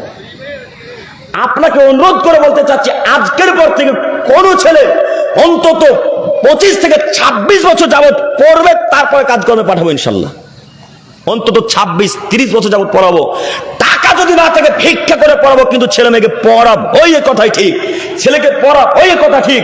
আমি ছেলেকে মানুষের মতো মানুষ গড়ে তুলবো, এই কথাই ঠিক। ভিক্ষা করে পড়াতে হবে, দরকার হলে প্রয়োজন ভিক্ষা করে পড়াতে হবে। তো ছেলেকে 9-10 বছর, 8 বছর, 12 বছর, 13 বছর ছেলেকে কাজ করাতে পাঠাবো ইনশাল্লাহ। পারবেন না বলতে? ইনশাল্লাহ, ইনশাল্লাহ। আপনাকে অনুরোধ জানাচ্ছি নীতি পরিবর্তন করেন। আমি আপনার দিনী ভাই বলছিলাম, যদি জ্ঞান চর্চা করে আপনার ছেলে মেয়ে, তাহলে আপনার মান মর্যাদা বাড়বে, আপনার সম্মান বাড়বে, আপনার ছেলে মেয়েরও বাড়বে। দেখেন, আমি আজকে আব্দুল করিম আমিনুল ইসলাম এখানে বক্তব্য দিতে এসেছি। তো আমার বাপকে আপনারা চিনতে পেরেছেন কি? আমার আব্বুর নাম আমিনুল ইসলাম, বাপ্পাটা মিলিয়ে আব্দুল করিম আমিনুল ইসলাম, মনে থাকবে না? তো আপনারা আমার বাপকে চিনতেন, এখন চিনতে পারলেন, তাই না? তো আপনার ছেলে যখন আমাদের মুর্শিদাবাদে যাবে কোনো শিক্ষকতা করতে বা কোনো জায়গায় আলোচনা করতে, তখন বলবে অমুকের ছেলে, আব্দুর রহমানের ছেলে আব্দুল জাব্বার, এরকম হতে পারে না? তো আপনার নামটা রোশন হলো না? হলো না? আপনার নামটা উঁচুতে গিয়েছে না যায়নি? বলেন, যাবে। তো বলেন, এখন যে আপনার ছেলে উত্তরপ্রদেশে কাজ করতে গেলে লাথি কাটছে যোগীর রাজ্যে, তো এখন আপনার নাম রোশন হলো না? মাটির তলে কবরে ঢুকে গেল। তো আপনি এত বাচ্চা ছেলেকে উত্তরপ্রদেশ, দক্ষিণ দিনাজপুর পাঠালেন কেন কাজকর্মে? কথা বুঝতে পারেননি? কথা আপনারা বুঝতে পারছেন ভাই? অতএব আজকের পর থেকে এই নীতির মুখে লাথি মারবো ইনশাল্লাহ, ছেলে মেয়েকে পড়াবো যতদূর সম্ভব হয় ইনশাল্লাহ, ইনশাল্লাহ। আমি বলতে চাচ্ছিলাম, আপনার ছেলের যদি জ্ঞান না থাকে তাহলে আপনার ছেলে পথভ্রষ্ট হবে, আপনাকেও পথভ্রষ্ট করবে, আপনার মেয়েকে পথভ্রষ্ট করবে, গ্রামের মানুষকে পথভ্রষ্ট করবে। তার জলজান্ত প্রমাণ চায়ের দোকান, তার জলজান্ত প্রমাণ চায়ের দোকান। একটা লোক চায়ের দোকানে বাম হাতে চা পান করছে আর ডান হাতে একটা সিগারেট আছে। তো সিগারেটের টানটা যদি দেখেন তো মনে হবে ব্যারিস্টারের বেটা, হিটলারের বেটা, বিশাল স্টাইল, পাটাতে এইভাবে উপরে উঠে আছে, তাই না? ওর ক্যালি দেখে যেন মনে হচ্ছে ও ইলন মাস্কের ছেলে। তো যাই হোক, খুব দামি মানুষ। বাম হাতে চায়ের কাপ, ডান হাতে একটা সিগারেট। ওই ছেলেটা বাম হাতে চা পান করছে। তো একটা ছেলে গিয়ে বলছে যে বাম হাতে চা পান করতে হয় না। তো পাশে আব্দুল জাব্বার দাঁড়িয়ে আছে। আব্দুল জাব্বার চট করে বলছে, কে বলেছে বাম হাতে চা পান করতে হয় না? কে বলেছে বাম হাতে চা পান করতে হয়? আচ্ছা, এই যে আব্দুল জাব্বার চা পান করার কথাটা বললো বাম হাতে করতে হয়, এই আব্দুল জাব্বারের যদি বিদ্যা থাকতো তাহলে বাক্যটা বলতো? বলতো না। আপনার ছেলে বিড়ি পান করছে, একটু ও মুরব্বি সাহেব, আপনাদেরকে বলছি, আপনাকে লাইটে দেখতে পাই না, মানে এই লাইটটা আমার চোখে পড়ছে, আপনাদেরকে অন্ধকার ছন্ন দেখতে পাচ্ছি। তো একটু লক্ষ্য করেন, আপনি আর আপনার ছেলে বিড়ি পান করছেন, তো আর একটা ছেলে গিয়ে বলছে বিড়ি পান করতে হয় না, বিড়ি পান করা হারাম। তখন চায়ের দোকানে যে আরো মানুষ থাকে না, 3 জনই থাকে, চায়ের দোকানে আর যারা আছে তারা বলছে, কে বলেছে বিড়ি পান করা হারাম? অমুক হুজুরের মুখে শুনলাম বিড়ি খাওয়া মাকরু, বিড়ি খাওয়া যায়। আচ্ছা, ওই ছেলেটার যদি বিদ্যা থাকতো, ওই মুরব্বী হিসেবে যদি বিদ্যা থাকতো, তাহলে বলতো বিড়ি খাওয়া মাকরু? কথা বলে না, বলতো না। তার মানে বিদ্যা নাই, তার কারণে ওই মুরব্বী সাহেব বলেছে বিড়ি খাওয়া মাকরু। জ্ঞান নেই, তার কারণে ওই ছেলেটা বলেছে বা আমাদের চা পান করতে বা আমাদের পানি পান করতে হয়। জ্ঞান নেই, তার কারণে ওই ছেলেটা বিড়ি পান করে। যদি জ্ঞান থাকতো তাহলে এই বাক্য অন্তত তারা বলতে পারতো না। আপনার ছেলেও ধ্বংস, আপনার মেয়েও ধ্বংস। ওই চায়ের দোকানে যত মানুষ ছিল, ওর কথার প্রতি যত মানুষ আমল করবে, এরা সবাই ধ্বংস। যদি জ্ঞান থাকতো তাহলে বলতো, আব্বু, চাচা, বিড়ি পান করা হারাম, নেশাদার দ্রব্য খাই পান করা হারাম, নেশাদার দ্রব্য খাই পান করা হারাম। একথা মুহাম্মদ সাল্লাল্লাহু আলাইহি ওয়াসাল্লাম বলেন। প্রমাণ আবু দারদা রাদিয়াল্লাহু তাআলা আনহু থেকে বর্ণিত, তিনি বলেন রাসূল সাল্লাল্লাহু আলাইহি ওয়াসাল্লাম বলেছেন, লা ইয়াদখুলু জান্নাতা মুদমিনু খামর, যারা নিয়মিত নেশাদার দ্রব্য খাই পান করে এরা জান্নাতে যাবে না। যারা নিয়মিত নেশাদার দ্রব্য খাই পান করে জান্নাতে যাবেন। আব্দুল করিম সাহেব, নেশাদার দ্রব্য বলতে আপনি কোন বাক্যগুলোকে বোঝাচ্ছেন একটু বলে যাবেন। জি, নেশাদার দ্রব্য বলতে আমি বোঝাতে চাচ্ছি যে জিনিস বেশি খেলে বিবেকের ক্ষতি হয় সেটাই হলো নেশা। যে জিনিস বেশি খেলে বিবেকের ক্ষতি হয় তারই নাম কি? নেশা। তো আব্দুল করিম সাহেব, আপনার কথা তো আমরা একমত হতে পারলাম না। কই, আমরা তো প্রতিনিয়তই বিড়ি খাই, আমাদের তো নেশা লাগে না। নেশা লাগে? আমরা তো প্রতিদিন গুলদি 5 ওয়াক্ত সালাতে, নেশা লাগে না? নেশা লাগে। আমরা তো প্রায় দিনই সিগারেট পান করি, গুটকা, জর্দা এগুলো খাই পান করি, তো কই কারো তো নেশা লাগে না? তাহলে এগুলো হালাল? হ্যাঁ, হালাল নয় না? পানিটা দেন তো, পানিটা দেন, দেন দেন দেন, একটা দেন বোতল। বিড়ি পান করলে নেশা লাগে না, একটা বিড়ি পান করলে, তাহলে হালাল, তাই তো? হালাল বলেন কিছুক্ষণের জন্য, বলবেন না হালাল। এইটা কুয়েত জলের বোতল, এখন এটা মনে করেন মদের বোতল। কিসের কথা বলে না? মদের বোতল। এই পরিপূর্ণ বোতলটা এখন হালাল না হারাম? কথা বলেন, কথা বলেন। হারাম। এটা মুখী না ছিপি? যে যা বলেন।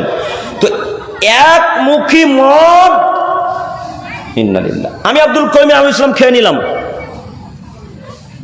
নেশা লাগলো? নেশা লাগলো গো? তাহলে হালাল কেন? হালাল নাই, আমার তো নেশা লাগেনি। নেশা লেগেছে? একটা বিড়ি খেলে নেশা লাগলো না, বিড়ি খাওয়া যেমন হালাল, আমি মদ এক মুখী খেলাম নেশা লাগলো তেমনি হালাল না। আপনি আমি বোঝাতে চাইছি কথাটা, আপনার কথা বুঝতে পারেননি? এই পরিপূর্ণ মদের বোতলটা খেলে আব্দুল করিমের নেশা লাগবে, তাই তো? 250 বা 500 গ্রাম যদি মদ পান করি তাহলে আব্দুল করিমের নেশা লাগবে। তো পরিপূর্ণ খেলে যেমন নেশা লাগা হারাম, ঠিক তেমনি এর একমুখী পান করাও হারাম। এবার ওই জর্দাখোর মুরব্বী সাহেবকে 250 গ্রাম জর্দা একসাথে খেতে বলেন, দেখেন নেশা লাগে কিনা। কথা বুঝতে পারলাম না? এবার ওই গুটকাখোরকে 250 গ্রাম গুটকা একসাথে খেতে বলেন, দেখেন নেশা লাগে কিনা। যদি নেশা লাগে তাহলে হারাম, আর যদি নেশা না লাগে তাহলে একেবারে হালাল, টোটালে হালাল, পুরোপুরি হালাল। এমন কোন মায়ের বেটা বলতে পারে যে 250 গ্রাম জর্দা পান করে নেশা লাগবে না? এমন কোন মায়ের বেটা বলতে পারে শুধু খাই পান করে দেখেন নেশা লাগে কিনা? সম্মানিত মুরব্বী সাহেব, এর এক কণাও হারাম, 250 গ্রামও ঠিক ততটাই হারাম। 250 গ্রাম যেমন হারাম, বিড়ির এক কণাও ঠিক ততটাই হারাম। এক কণা যতটা হারাম, 250 গ্রাম ঠিক ততটুকুই হারাম। আজকের পর থেকে এই গ্রামের মানুষ কোশ্চিনকালে পকেটে করে আর বিড়ি নিয়ে ঘুরবেন ইনশাল্লাহ। পারবো না বলতে ইনশাল্লাহ? বলবেন না? খুব কঠিন বলা, বলা খুব কঠিন। কেন? সকালবেলায় বাথরুম পায়খানা গেলেও একটা বিড়ি লাগে, তাই না? কিভাবে বলবেন? কাজ করছেন রাজমিস্ত্রি কাজ, তো ওই পাটাটা এই বাম দিকে ঢুকে গেছে, তখন টেনশনে বিড়ি ধরাতে হবে একটা। হ্যাঁ, ওই মাখনা তুলতে গেছেন, মাখনা তো হরিশ্চন্দ্রর বিখ্যাত না, তো মাখনা তুলতে গিয়ে খুব ক্লান্ত হয়ে গেছে শরীর, তখন বিড়ি খেয়ে ক্লান্তটা দূর করতে হবে, তাই না? কথা মিলে না আমার মনে হয়। ক্লান্তটা দূর করলেন।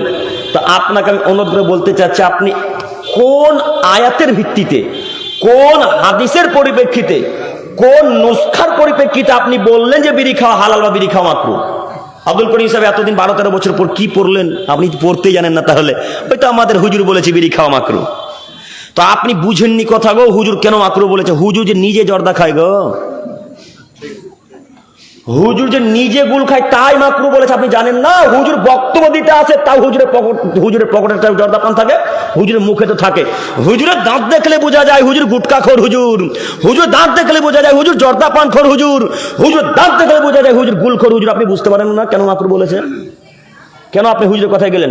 আপনার বিদ্যা দিয়েছে আল্লাহ, আপনার বুদ্ধি দিয়েছে আল্লাহ। ও এই জমিটা কিনবেন তখন আব্দুল করিমের নামে রেকর্ড আছে কিনা দেখবেন।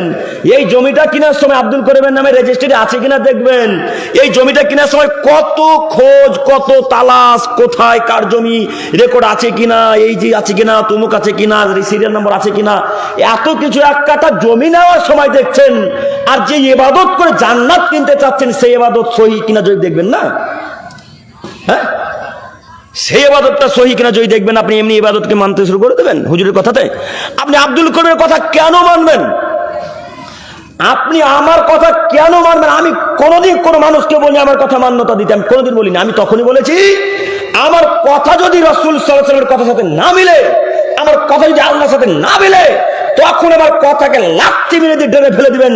আর আমার কথা যদি রাসূল সাল্লাল্লাহু আলাইহি ওয়াসাল্লামের পক্ষে থাকে, আমার কথা যদি আল্লাহর পক্ষে থাকে, তাহলে আপনি কথা মানতে বাধ্য, আপনি কথা মানতে বাধ্য, আপনি কথা মানতে বাধ্য। আপনাকে যে কোনো মূল্যে মুহাম্মদ সাল্লাল্লাহু আলাইহি ওয়াসাল্লামের নীতি গ্রহণ করে নিতে হবে, যে কোনো মূল্যে।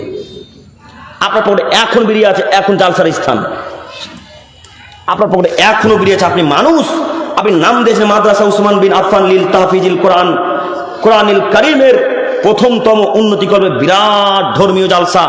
নাম কি দিয়েছেন? বিরাট ধর্মীয় জালসা নাম দিয়েছেন, বিরাট ধর্মীয় জালসার পকেটে এখন চেয়ারে বিড়ি নিয়ে বসে আছেন। বেটা লজ্জা লাগে না? হায়া হয় না একটুকু? একটুকু লজ্জাবোধ হয় না? ইতস্তবোধ হয় না? আপনি কাপুরুষ, আপনি অশিক্ষিত বাচ্চা। এইখানে নাম দিতে হতো বিরাট ধর্মীয় মেলা, বিরাট ধর্মীয় দুর্গা পূজা, বিরাট ধর্মীয় কালী পূজা, বিরাট ধর্মীয় অমুক পূজা। এই নাম যদি থাকতো, আমি আব্দুল করিম একদিনও কোনো মায়ের বেটাকে বলতাম না বিড়ি খাওয়া হালাল না হারাম, এ বাক্য একবারও বলতাম না।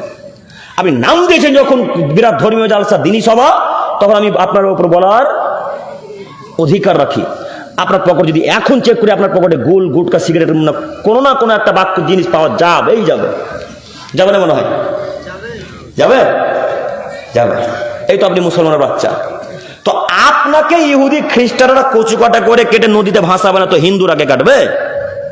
জি, আপনাকে সাঁওতালেরা, ঝাড়খণ্ডের সাঁওতালেরা কাটবে না তো কাকে কাটবে? ইহুদিরাকে না, ইহুদিরাকে কেউ কাটবে না। আল্লাহ বলছেন ওয়ালা তাত্তাখিযু ইয়াহুদা নাসারা আউলিয়া। আরে তোরা ইহুদি এবং খ্রিস্টানরাকে বন্ধুরূপে গ্রহণ করিস না, তোরা ইহুদি এবং খ্রিস্টানরাকে বন্ধুরূপে গ্রহণ করিস না, তোরা ইহুদি আর খ্রিস্টান, হিন্দু, সাঁওতাল, ডোম, চামার বৌদ্ধদেরকে এই বন্ধুরূপে গ্রহণ করিস না। কেন? তারা একে অপরের বন্ধু। হিন্দুর বন্ধু খ্রিস্টান, খ্রিস্টানের বন্ধু ইহুদি, ইহুদির বন্ধু সাঁওতাল, সাঁওতালের বন্ধু ডোম, চামার। এরা সবাই একে অপরের সম্পর্ক রাখেন, এরা কেউ মুসলমানের সাথে সম্পর্ক রাখে না। আল্লাহ বলছেন ইহুদি তোর শত্রু, আল্লাহর নবী বলছেন খ্রিস্টান তোর শত্রু, আল্লাহ বলছেন ইহুদি আমাদের শত্রু, আল্লাহর নবী বলছেন খ্রিস্টান আমাদের শত্রু। আপনি কাপুরুষের বাচ্চা কাপুরুষ, আপনি মেসিকে সম্মান করেন। আপনি কাপুরুষের বাচ্চা কাপুরুষ, আপনি রোনাল্ডোকে সম্মান করেন। আপনি কাপুরুষের বাচ্চা কাপুরুষ, আপনি নেইমারকে সম্মান করেন। আপনি কাপুরুষ, আপনার বিদ্যাকে মাটি তলাকে পুঁতে দিতে এসেছি, আপনার বিদ্যার 5 পয়সা মূল্য নেই। আপনি অশিক্ষিত বাচ্চা, আপনি বুকে করে নিয়ে ওই মেসির ফটো নিয়ে বুকে করে ঘুরে নেবেন কাপুরুষ। আপনি জানেন না মেসিকে? আপনি জানেন না মেসি ইহুদির বাচ্চা, রোনাল্ডো খ্রিস্টানের বাচ্চা, নেইমার খ্রিস্টানের বাচ্চা। ওরা যদি জানতে পারে যে ভারতের মুসলমানকে কচু কাটা করে কাটছে, তাহলে মেসি হ্যাপি বার্থডে মানাই বেটা, মেসি আরো গোশ দিয়ে মানুষকে খাবার খাওয়াই। তুমি কাপুরুষের বাচ্চা, অশিক্ষিত ছেলে, তুমি মেসির ফটোকে বুকে করে নিয়ে ঘুরে বেড়াও। আরে তার ফটোতে বুকে করে ঘুরোই তোমার মোবাইলে তার ফটো এখন পর্যন্ত আছে। বলো যুবক, তুমি কিসের শিক্ষিত ছেলে? তোমার এমএ পাস বিদ্যা কাজকে হরিশ্চন্দ্রপুর গোরস্থানে পুঁতে দিতে এসে এই কথা তুমি মনে রেখো। তোমার এমএ পাস বিদ্যার কোনো মূল্য নেই, তোমার এইচএস পাস বিদ্যার কোনো মূল্য নেই, তোমার মাধ্যমিক পাশে বিদ্যার কোনো মূল্য নেই। তোমাকে আবার মাদ্রাসায় ভর্তি হয়ে ক্লাস 1-এ রৌজাতে ভর্তি, তোমাকে আবার প্রাথমিক শিক্ষাগুলো অর্জন করতে হবে। যেই বিদ্যা মেসির মুখে লাথি মারতে পারবে, যে বিদ্যা ইহুদিদের মুখে লাথি মারতে হবে, এমন বিদ্যা তোমাকে গ্রহণ করতে হবে। বলো যুবক, তুমি কেন তাদেরকে সম্মান করলে? তুমি জানো না আল্লাহ নবী বললেন মান্তা স্বাভাবিক যদি কোনো মানুষ কোনো জাতিকে অনুকরণ করে চলে তাহলে তারা তাদের সাথে থাকবে। যদি কোনো মানুষ কোনো অন্য কোনো জাতিকে অনুকরণ করে চলে তাহলে তারা তার সাথে থাকবে। এখন আপনারা সবাই এক বাক্যে উত্তরে বলেন, মেসি, ইহুদি, খ্রিস্টান এরা কোথায় যাবে? জাহান্নামে। যতক্ষণ মুসলমান হয়েছে ততক্ষণ এরা কোথায় যাবে? কথা বলে না, জাহান্নামে। এরা যদি জাহান্নামে যায়, এদের নীতিতে যারা চুল কেটেছে এখন দেখেন, মাথার দিকে তাকান, মেসি নীতিতে চুল কাটা আছে, দেখেন দেখেন কত ছেলে হাফ প্যান্ট পরে ঘুরে বেড়ায়, এখন হয়তো ফুল প্যান্ট পরে আছে। মেসি হাফ প্যান্ট পরে ঘুরে বেড়ায়, এরাও হাফ প্যান্ট পরে ঘুরে বেড়ায়। আরো অনেক মানুষ থাকতে পারে, আমি তার নামটাই বললাম। এরা যত মানুষ অন্য কোনো জাতিকে অনুকরণ করে চলবে, ওরা যেখানে যাবে এরা সবাই কোথায় যাবে? জাহান্নামে। এখন আপনি অনুসরণ করেন, কাকে করবেন? মোহাম্মদকে অনুসরণ করবেন না মেসি ইসরায়েল ইহুদিরাকে করবেন? আপনি বলেন কাকে অনুসরণ করবো এখন? মোহাম্মদ সাল্লাল্লাহু আলাইহি সাল্লামকে। আজকের পর থেকে তাহলে মেসিকে আর সম্মান করবো না ইনশাল্লাহ। ইনশাল্লাহ বলা যাবে না? ইনশাল্লাহ। আপনাকে আমি কি দিয়ে বুঝাবো বলেন যে ওরা আপনার শত্রু, ওরা আপনার বন্ধু নয়? ওরা আপনার শত্রু, ওরা আপনার বন্ধু নয়। ওরা যদি জানতে পারে যে আপনাকে কেউ মারছে তো তারা হাসে, তার নাম ইহুদি, তার নাম খ্রিস্টান। আপনারা তো অনেকেই বলেন খ্রিস্টানেরাও মুসলমান, না? খ্রিস্টানেরাও নামাজ পড়ে।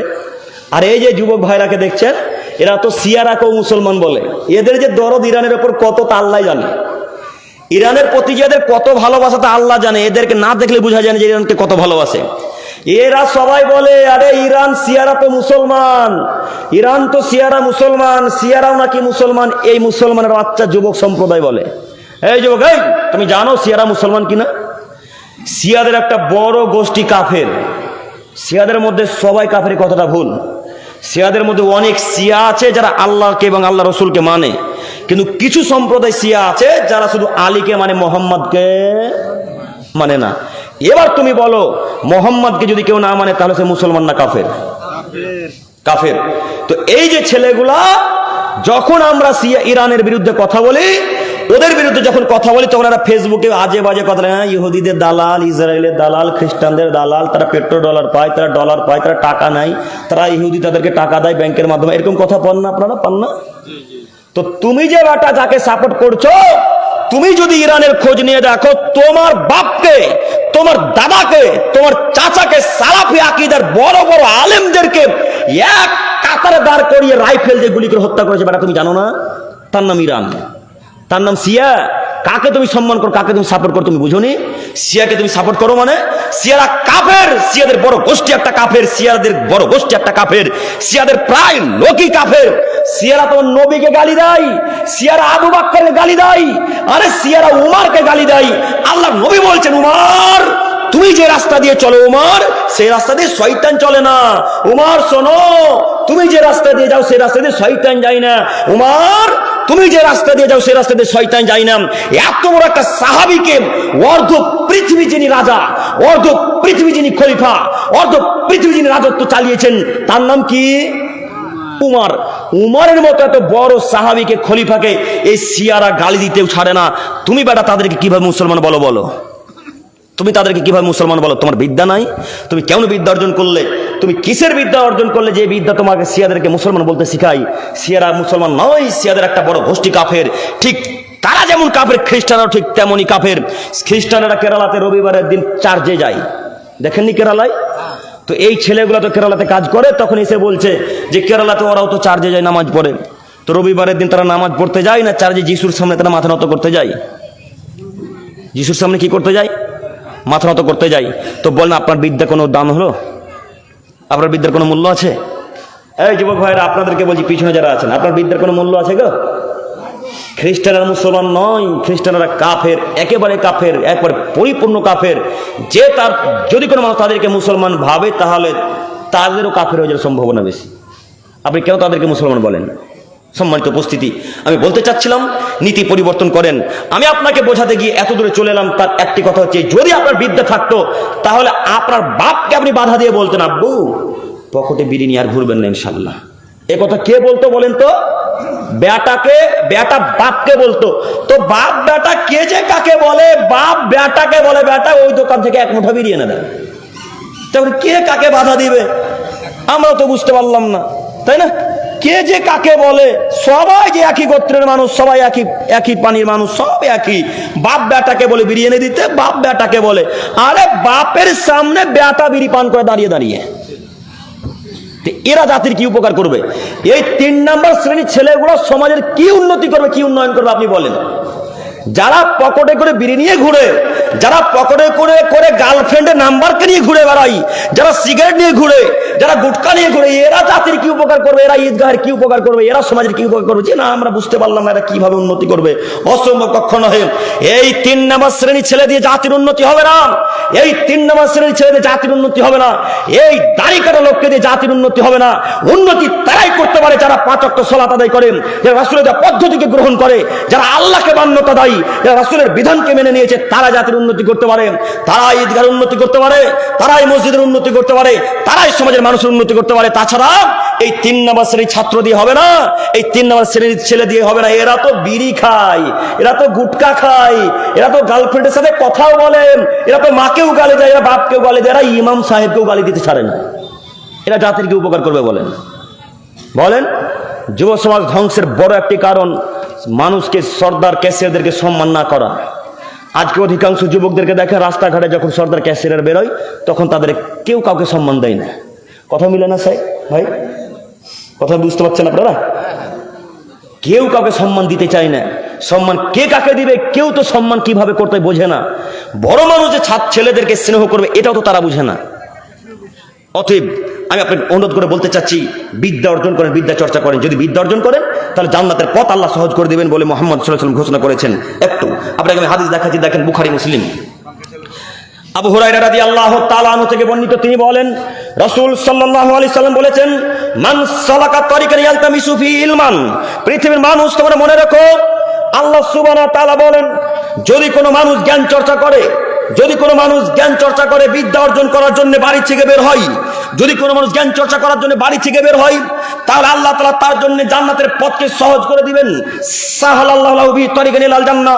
ওই লোকটার জন্য আল্লাহ তাআলা জান্নাতের পথকে সহজ করে দিবেন। বুখারী মুসলিম। একটু আপনাকে দেখাই, আপনার বাড়ি হরিশ্চন্দ্রপুর, হরিশ্চন্দ্রপুর বাড়ি থেকে এই মাদ্রাসা পড়তে এসেছেন বা ইমাম সাহেবের কাছে কোনো একটা শিক্ষা গ্রহণ করতে গেছেন, আপনি ইমাম সাহেবকে বলেছেন, ইমাম সাহেব বাড়ি থেকে বের হওয়ার দোয়া কি একটু আমাকে শিখিয়ে দেন। এই যে বিদ্যা, এই যে জ্ঞান চর্চা করার জন্য আপনি ইমাম সাহেবের কাছে গিয়েছেন, এই জ্ঞানের কারণে, এই শিক্ষার কারণে আল্লাহ এখন আপনার জান্নাতের পথকে সহজ করে দিবেন। আল্লাহ আপনাকে খুব সহজে জান্নাতে দিবেন। আল্লাহু আকবার। আল্লাহর মুখ দিয়ে বেরোয় না। হাদিসের মর্ম বুঝতে পারেননি? কেউ যদি বিদ্যা চর্চা করার জন্য, জ্ঞান অর্জন করার জন্য বাড়ি থেকে বেরিয়ে আসে, তাহলে তার জন্য জান্নাতের পথকে আল্লাহ তাআলা সহজ করে দিবেন। একটু আমরা এখানে জান্নাত কেনার জন্য তো এসেছি নাকি?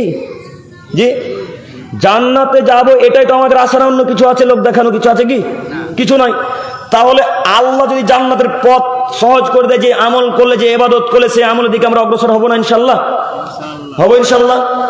আজকের পর থেকে ইমাম সাহেবের কাছে আপনি যান, কিছু বিদ্যা অর্জন করেন, আপনি ইমাম সাহেবকে জিজ্ঞাসা করেন এটা বললে কি হবে, ওটা করলে কি হবে। আপনি ইমাম সাহেবের কাছে একজনও কিছু জিজ্ঞাসা করেছেন যে ইমাম সাহেব এমন একটা দোয়া শিখিয়ে দেন যে এই দোয়া শিখে আমি মরলে জান্নাতে চলে যাব? ইমাম সাহেব এমন একটা দোয়া শিখিয়ে দেন যে এই দোয়া শিখলে আমি মরলে জান্নাতে চলে যাব? আব্দুল করিম সাহেব, এমন কি দোয়া আছে পৃথিবীতে? জি আছে। এমনও দোয়া আছে মরার পাঠ করার পর যদি মরে যান তাহলে বিনা হিসাবে আল্লাহ জান্নাত দিবেন। এই কথা মুহাম্মদ সাল্লাল্লাহু আলাইহি ওয়াসাল্লাম বলেছেন। প্রমাণ হচ্ছে এই, আল্লাহ নবী বলছেন, যদি কোনো মানুষ ফজরের সালাতের পর সাইয়্যিদুল ইস্তিগফার পাঠ করে, একটু মনোযোগ দিয়ে বক্তব্য শ্রবণ করেন, বিদ্যা শেখাচ্ছি আপনাকে, দেখাচ্ছি। আল্লাহ নবী বলছেন, যদি কোনো মানুষ ফজরের সালাতের পর সাইয়্যিদুল ইস্তিগফার পাঠ করে, ফজর থেকে নিয়ে মাগরিবের পূর্ব পর্যন্ত, ফজর থেকে নিয়ে মাগরিবের পূর্ব পর্যন্ত যদি এই লোকটা মারা যায়, যদি এই লোকটা ইন্তেকাল করে, তাহলে আল্লাহ সুবহানাহু ওয়া তাআলা এই লোকটাকে বিনা হিসাবে জান্নাতে দিবেন। এর আল্লাহ হিসাব নিকাশি নেবেন না। আল্লাহু আকবার।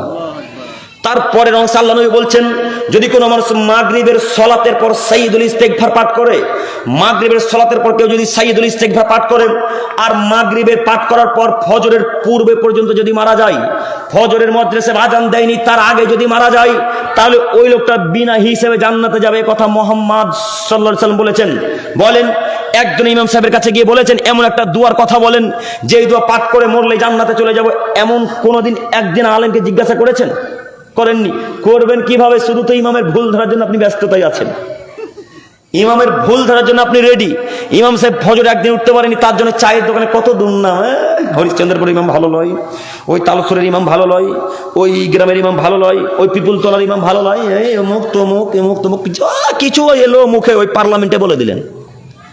চায়ের দোকানটা কিসের পার্লামেন্ট বলেন তো? গিবদের পার্লামেন্ট। ওই একটা দিল্লিতে আছে আর একটা হরিশ্চন্দ্রপুরে আছে। শুধু হরিশ্চন্দ্রপুরে প্রত্যেকটা গ্রামে আছে পার্লামেন্ট, তাই না? প্রত্যেকটা চায়ের দোকান আছে গিবদের পার্লামেন্ট।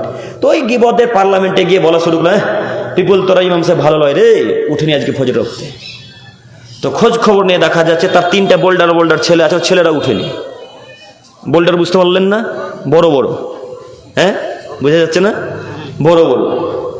তো ওই চাচাকে বলছি, যে চাচা দুর্নাম করছে ইমাম সাহেব, ওই চাচাকে বলছি, চাচা আপনাদের পিপুল তরার ইমাম সাহেব হোক আর জঙ্গিপুরের হোক আর হরিশ্চন্দ্রপুর হোক, যেখানকার ইমাম সাহেব হোক না কেন, আল্লাহ কি আপনাকে একবারের জন্য বলবে ও মুরব্বী সাহেব পিপুল তলার ইমাম সাহেব যে ফজরে উঠেনি তা আপনি কি করছিলেন? এ কথা কি আল্লাহ একবার বলবে? বলবে না। আল্লাহ আপনাকে এই কথাটা বলবে, ও মুরব্বী সাহেব আপনার যে 3টা সন্তান ছিল, 3জনের বয়স 20 বছরের পর থেকে ছিল, 15 বছরের পর থেকে ছিল। একটা ছেলেকেও বলেছেন একদিনও সোলাতের কথা, একদিনও চায়ের দোকানে দুর্নাম করেছেন ছেলেদের নামে, একদিনও পাড়া প্রতিবেশী নামে আপনার ছেলেদের নামে দুর্নাম করেছেন। তখন আপনি বলবেন আল্লাহ না করিনি, জানতাম না ছেলেদেরকে আদেশ করতে হয়। তখন আল্লাহ বলবেন কাদাবদা, আপনি মিথ্যা কথা বলছেন কেন? আপনাদের গ্রামের ইমাম সাহেব বলেনি, আপনাদের গ্রামে আব্দুল করিম আল ইসলাম গিয়েছিল, সেই দিন আপনাকে বলেনি যে বাপকে আল্লাহ জিজ্ঞাসা করবে কিয়ামতের মাঠে ছেলে যদি সালাত আদায় না করে, বাপকে আল্লাহ জিজ্ঞাসা করবে কিয়ামতের মাঠে মেয়ে যদি সালাত আদায় না করে, স্বামীকে আল্লাহ জিজ্ঞাসা করবে কিয়ামতের মাঠে স্ত্রী যদি সালাত আদায় না করে। এই কথা আব্দুল করিম বলেনি। তখন আপনি বলবেন নাম নাম নাম, হ্যাঁ আল্লাহ বলেছিল, আল্লাহ বলেছিল, আল্লাহ আব্দুল করিম আল ইসলাম বলেছিল, কিন্তু আব্দুল করিমের কথাকে আমরা মিথ্যা মনে করেছিলাম। তখন আল্লাহ বলবো আচ্ছা ঠিক আছে, যাও বাপ্পাটা এখন একসাথে জাহান্নামে যাও। বলেন আপনার ছেলের নামে দুর্নাম করলেন না কেন? কেন করলেন না? 20 বছর 22 বছর ছেলে সালাত আদায় করে না, এর বাপকে আপনার বাপ বলতে চাচ্ছেন? 20-22 বছর 30 বছর ছেলে সালাত আদায় করে না, এর বাপ হরিশ্চন্দ্রপুরে বেঁচে আছে, কথা আমরা এখন পর্যন্ত বিশ্বাস করি না। এখন পর্যন্ত আমরা মানতে পারছি না যে তার বাপ বেঁচে আছে। যাদের বয়স 10-এর উপরে হয়ে গেছে, এরা যারা সালাত আদায় করে না, এদের কারোর বাপ হরিশ্চন্দ্রপুরে নেই, এদের কারোর বাপ ভারতবর্ষে নেই, এদের কারোর বাপ পৃথিবীতে নেই। 10 বছর 15 বছর 16 বছর 17 বছর 18 বছর ছেলে সালাত আদায় করে না, এদের বাপ বেঁচে আছে কথা আমরা বিশ্বাস করি না। এদের বাপ বাপ নয়, এদের বাপ আসলে বাপ নয়, এদের বাপ আসলে বাপ নয়, এরা প্রকৃত বাপ নয়, এরা কাপুরুষ বাপ, এরা কাপুরুষ বাপ, এরা কাপুরুষ বাপ। 20 বছর ছেলে সালাত আদায় করে না, এরকম বাপকে আমরা বাপ বলি না, এরকম বাপকে আমরা কাপুরুষ অশিক্ষিত নোংরা বাপ মনে করি। বলেন ইমামের নামে দুর্নাম হলো, ছেলের নামে দুর্নাম হলো না কেন? একবার গিয়ে চায়ের দোকানে বললেন না কেন ছেলে সালাত আদায় করে, ছেলে খারাপ, এই কথা একবার বললেন না কেন? মুরব্বী সাহেব আপনাকে আমি অনুরোধ করতে চাচ্ছি, আজকের পর থেকে আর কোনো মানুষের নামে দুর্নাম করবো না ইনশাল্লাহ, ইনশাল্লাহ, ইনশাল্লাহ। সাথে সাথে আরো একটি কথা বলে যাচ্ছি, আজকে সাইদুল ইস্তেগফার মুখস্থ হবে ইনশাল্লাহ। আজকে তো হবে না, রাত্রি প্রায় 12টা পার, রাত্রি 12টা বাজতে এলো। তো সাইদুল ইস্তেগফার কার কার মুখস্থ আছে একটু হাত তোলেন। মাশাআল্লাহ, আপনাদের কারোর মাঝে আছে না? আজকে সাইদুল ইস্তেগফার মুখস্থ করতে পারবো কাল ফজর হতো ইনশাল্লাহ। যুবক ভাই আপনাদের জন্য সময়, কালকে জোহর পর্যন্ত, কালকে জোহরের পূর্ব পর্যন্ত মুখস্থ করবো সাইদুল ইস্তেগফার ইনশাল্লাহ, ইনশাল্লাহ বলি ইনশাল্লাহ। আর মুরব্বী সাহেবের ব্রেন কমে গেছে, যত মানুষের বয়স বাড়ে ব্রেন কমে যায়, তাই না? মুরব্বী সাহেব আপনার বয়স আজকে এক সপ্তাহ আপনার সময়, 1 সপ্তাহের মধ্যে আপনি মুখস্থ করবেন একটু একটু করে। ইমাম সাহেবের কাছে প্রয়োজনে লিখে নেবেন বা মুখে বলে নেবেন, কিন্তু মুখস্থ করা চাই ইনশাল্লাহ। তার প্রথম অংশ হচ্ছে আল্লাহুম্মা আনতা রাব্বি লা ইলাহা ইল্লা আনতা খালাকতানি, মনে থাকবেন ইনশাল্লাহ। ইউটিউবে সার্চ দেন, গুগলে সার্চ দেন, লিখেন ওখানে সাইদুল ইস্তেগফার। সাইদুল ইস্তেগফার মানে কি বলেন তো? ক্ষমা চাওয়ার সর্দার। যত তওবা ইস্তেগফারের দোয়া আছে, আস্তাগফিরুল্লাহ একটা সাইয়্যিদ, তো একটা ইস্তেগফার, তাই না? আস্তাগফিরুল্লাহ আল্লাযী লা ইলাহা ইল্লা হুয়াল হাইয়ুল কাইয়্যুম ওয়া আতুবু ইলাইহি, এটা একটা। এরকম যত আছে ইস্তেগফারের দোয়া, তার মধ্যে সবথেকে বড় কে? সাইদুল ইস্তেগফার। আল্লাহুম্মা আনতা রাব্বি লা ইলাহা ইল্লা আনতা খালাকতানি ওয়া আনা আবদুক ওয়া আনা আলা আহাদিক। আজকে মুখস্থ করতে পারবো যুবক ভাই ইনশাল্লাহ? ফজরের পূর্ব পর্যন্ত পারবো না ইনশাল্লাহ? যদি না পারেন তো জোহরের আগে আগে মুখস্থ করবেন ইনশাল্লাহ। যদি করেন তাহলে মাগরিবের আগে যদি মারা যান তো বিনা হিসেবে জান্নাত। এত সহজ, এত সুন্দর সুযোগ কেউ ছাড়ে গো? কেউ ছাড়ে? আপনারা মোবাইল কিনবেন তখন দুর্গাপূজার একটা অফার খুঁজেন না, যে দুর্গাপূজার সময় মোবাইল অফার দেবে? ওই অফারটার জন্য আপনি 1 বছর পর্যন্ত ওয়েট করেন যে এই সামনে মাসে দুর্গাপূজাতে অফার দেবে, তখন মোবাইল কিনবো, তখন অমুক জিনিস কিনবো, তখন তমুক জিনিস কিনবো। এরকম আপনারা চিন্তা ভাবনা করেন না? কেউ করেন? তো এই মোবাইল পার্থিব জীবনে পৃথিবীতে এত কিছুর অফার খুঁজেন, পরকালে যে জান্নাত সারা জীবনের একটা জায়গা যেখানে আপনি চিরকাল থাকবেন, এরকম জায়গা যাওয়ার জন্য অফার খুঁজবেন না? তো আজকে পারবো না এই মুখস্থ করতে ইনশাল্লাহ। আপনাদের কাছে আমার অনুরোধ জরুরি এতটুকু যে কোনো মূল্যে আমরা সাইদুল ইস্তেগফার দোয়াটা মুখস্থ করবো ইনশাল্লাহ। ইনশাল্লাহ। আল্লাহ তুমি আমাদেরকে কবুল করো, আল্লাহ তুমি মুখস্থ করার দিনী ভাই ও বোনদেরকে, মুরব্বী চাচাদেরকে তৌফিক দান করো, সকলে বলি আমিন। সম্মানিত উপস্থিতি, আমি পেশ করেছিলাম যুব সমাজ ধ্বংসের কারণ, তার কয়েকটি বড় কারণ আমি এখানে নোট করে নিয়ে এসেছিলাম। তার একটি পেশ করলাম, ইলম না থাকা। আর একটি কথা বলে আমি পরের অংশে যেতে চাচ্ছি। তার একটি কথা হচ্ছে এই, যদি জ্ঞান চর্চা করাই লাগে তো কার জন্য করব? আল্লাহর জন্যে। অধিকাংশ মানুষ জ্ঞান চর্চা করে ইমামকে অপমান করার জন্যে। আচ্ছা না এরকম মানুষ? 2 পাতা পড়েছে, 2 পাতা পড়েন, আলহামদুলিল্লাহ, আমরা চাই যে আপনি পড়ুন। তো আপনি পড়ে এসে ইমামকে অপমান করার জন্য প্রশ্ন করলেন কেন? অথচ প্রশ্নটা আপনি জানেন। আপনি প্রশ্নটা কোনো আলেমের মুখে হোক বা ইউটিউব, ফেসবুক, টুইটার, ইনস্টাগ্রাম আর চ্যাট জিবি, এখন তো চ্যাট জিবিটি দাজ্জাল আছে, নাই? চ্যাট জিপিটি চিনেন না? AI Gemini AI, chat GPT এত ক্ষমতা দিয়েছে, দাজ্জালের মতো ক্ষমতা। মানে দাজ্জালের পরেই পাবে স্থান মনে হয়। দাজ্জাল তো মানুষকে চিরে ফেলে দিয়ে এক পাকে রাখবে পূর্ব দিকে, এক পা রাখবে পশ্চিম দিকে, আবার তাকে জীবিত করে দিতে পারে। তার নাম কি? দাজ্জাল। আর এই যে চ্যাট জিপিটি দাজ্জাল, আমি এখানে বসে আছি, আপনি হরিশ্চন্দ্রপুর স্টেশন থেকে আপনি এখন আমাকে ফায়ার করে মেরে দিতে পারেন। এ হলো এআই। এআই এর ক্ষমতা আপনারা জানেন না মনে হয়। এআই, আমি এখন এখানে হরিশ্চন্দ্রপুর পিপলতলাতে বক্তব্য রাখছি, আপনি বাড়ি থেকে এআই এর মাধ্যমে আপনি আমাকে এখন শুট করে মেরে ফেলে দিতে পারেন। এখন আপনি আমাকে কপালে শুট করতে পারেন। এর নাম এআই। তো এআই এত ক্ষমতা এআই এর, আপনি যা জিজ্ঞাসা করবেন তাই পেয়ে যাবেন, যদি জিজ্ঞাসাটা ভালোভাবে করতে পারেন। জিজ্ঞাসা করেন হাই চ্যাট জিপিটি বা আসসালামু আলাইকুম যদি দেন, তো আপনাকে ওয়ালাইকুম আসসালাম বলে উত্তর দেবে। যারা ব্যবহার করেছেন তারা বুঝতে পারেন। তা আমি বোঝাতে চাচ্ছিলাম যে আপনি চ্যাট জিপি থেকে একটা প্রশ্নের উত্তরকে নিয়ে এসে এখন কাকে অপমান করার জন্য বলছেন? কথা ভুলে গেলেন? ইমাম সাহেবকে। তো ইমাম সাহেবকে অপমান করার জন্য যদি আপনি জ্ঞান চর্চা করেন, তাহলে কিন্তু আল্লাহ আপনাকে জাহান্নামে দিবেন। প্রমাণে আল্লাহ নবী বলেন, কাব ইবনে মালিক রাদিয়াল্লাহু তাআলা আনহু থেকে বর্ণিত, তিনি বলেন রাসূল সাল্লাল্লাহু আলাইহি সাল্লাম বলেছেন, মান তালাবাল ইলমা লিউজারিয়া বিহিল উলামা, যদি কোনো আদমের ছেলে মেয়ে জ্ঞান চর্চা করে আলেমের মাঝে ঝগড়া লাগার উদ্দেশ্যে। শর্ত কিসের? ঝগড়া লাগানোর উদ্দেশ্যে। যদি কোনো মানুষ, কোন পৃথিবীর মানুষ যদি জ্ঞান চর্চা করে আলেমদের মাঝে, মানুষের মাঝে ঝগড়া লাগানোর উদ্দেশ্যে কেউ যদি জ্ঞান চর্চা করে, আদখালাহুল্লাহুন নার, আল্লাহ তাকে জাহান্নামে দিবেন। আজকে এইখানে ওয়াদাবদ্ধ হবেন যে আজকের পর থেকে আর কোনোদিনও কখনো কোনো মানুষকে অপমান করার জন্য জ্ঞান চর্চা করবো না ইনশাল্লাহ। মনে থাকবেন ইনশাল্লাহ। ইনশাল্লাহ। পরেও আল্লাহ নবী বলছেন, আও ইয়াসরিবা বিহি উজুহান নাস, যদি কোনো মানুষ মানুষের মাঝে খ্যাতি অর্জনের উদ্দেশ্যে জ্ঞান চর্চা করে। খ্যাতি, আব্দুল করিম বক্তব্য দিতে এসেছে, আব্দুল করিমের অন্তরটা বলছেন হরিশ্চন্দ্রপুরের মানুষ আজকে আব্দুল করিমের খুব নাম করবে রে, আব্দুল করিম খুব সুন্দর বক্তব্য দিয়ে গেল, আব্দুল করিম খুব ভালো মানের বক্তা। এরকম কথা যদি আব্দুল করিমের অন্তরে থাকে, এরকম চিন্তা ভাবনা থাকে, ইখলাস যদি না থাকে, তাহলে আব্দুল করিমকে এখন আল্লাহ কোথায় দিবে? জাহান্নামে। এরকম চিন্তা ভাবনা নিয়ে যদি কেউ জ্ঞান চর্চা করে, তা আল্লাহ তাকে জাহান্নামে দিবেন। জ্ঞান চর্চা করলেও বিপদ, না করলেও বিপদ, তাই না? আপনার ইহকালেও গেল, পরকালেও গেল। আর 3,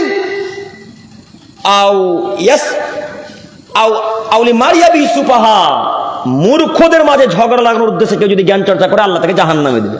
মূর্খদের মাঝে মানে অধিকাংশ গ্রামের মানুষ পড়তে জানে না, জানে, অনেকেই পড়তে পারে না, এটা বিশ্বাস করে মেনে নিতে হবে আপনাকে। তো পড়তে না পারার কারণে আমি আব্দুল করিম আমিনুল ইসলাম এমন একটা বাক্য বলে দিলেন হরিশ্চন্দ্রপুরের মানুষকে যে, চাচা আব্দুল খালেক কালকে ভুল কথা বলেছে। কি বলেছে?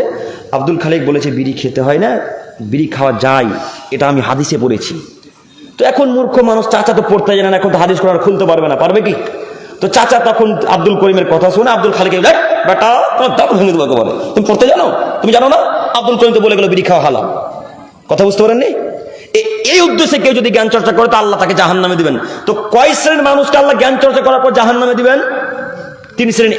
এক, যারা আলেমদের মাঝে ঝগড়া লাগানোর উদ্দেশ্যে জ্ঞান চর্চা করে তাদেরকে আল্লাহ জাহান্নামে দিবে।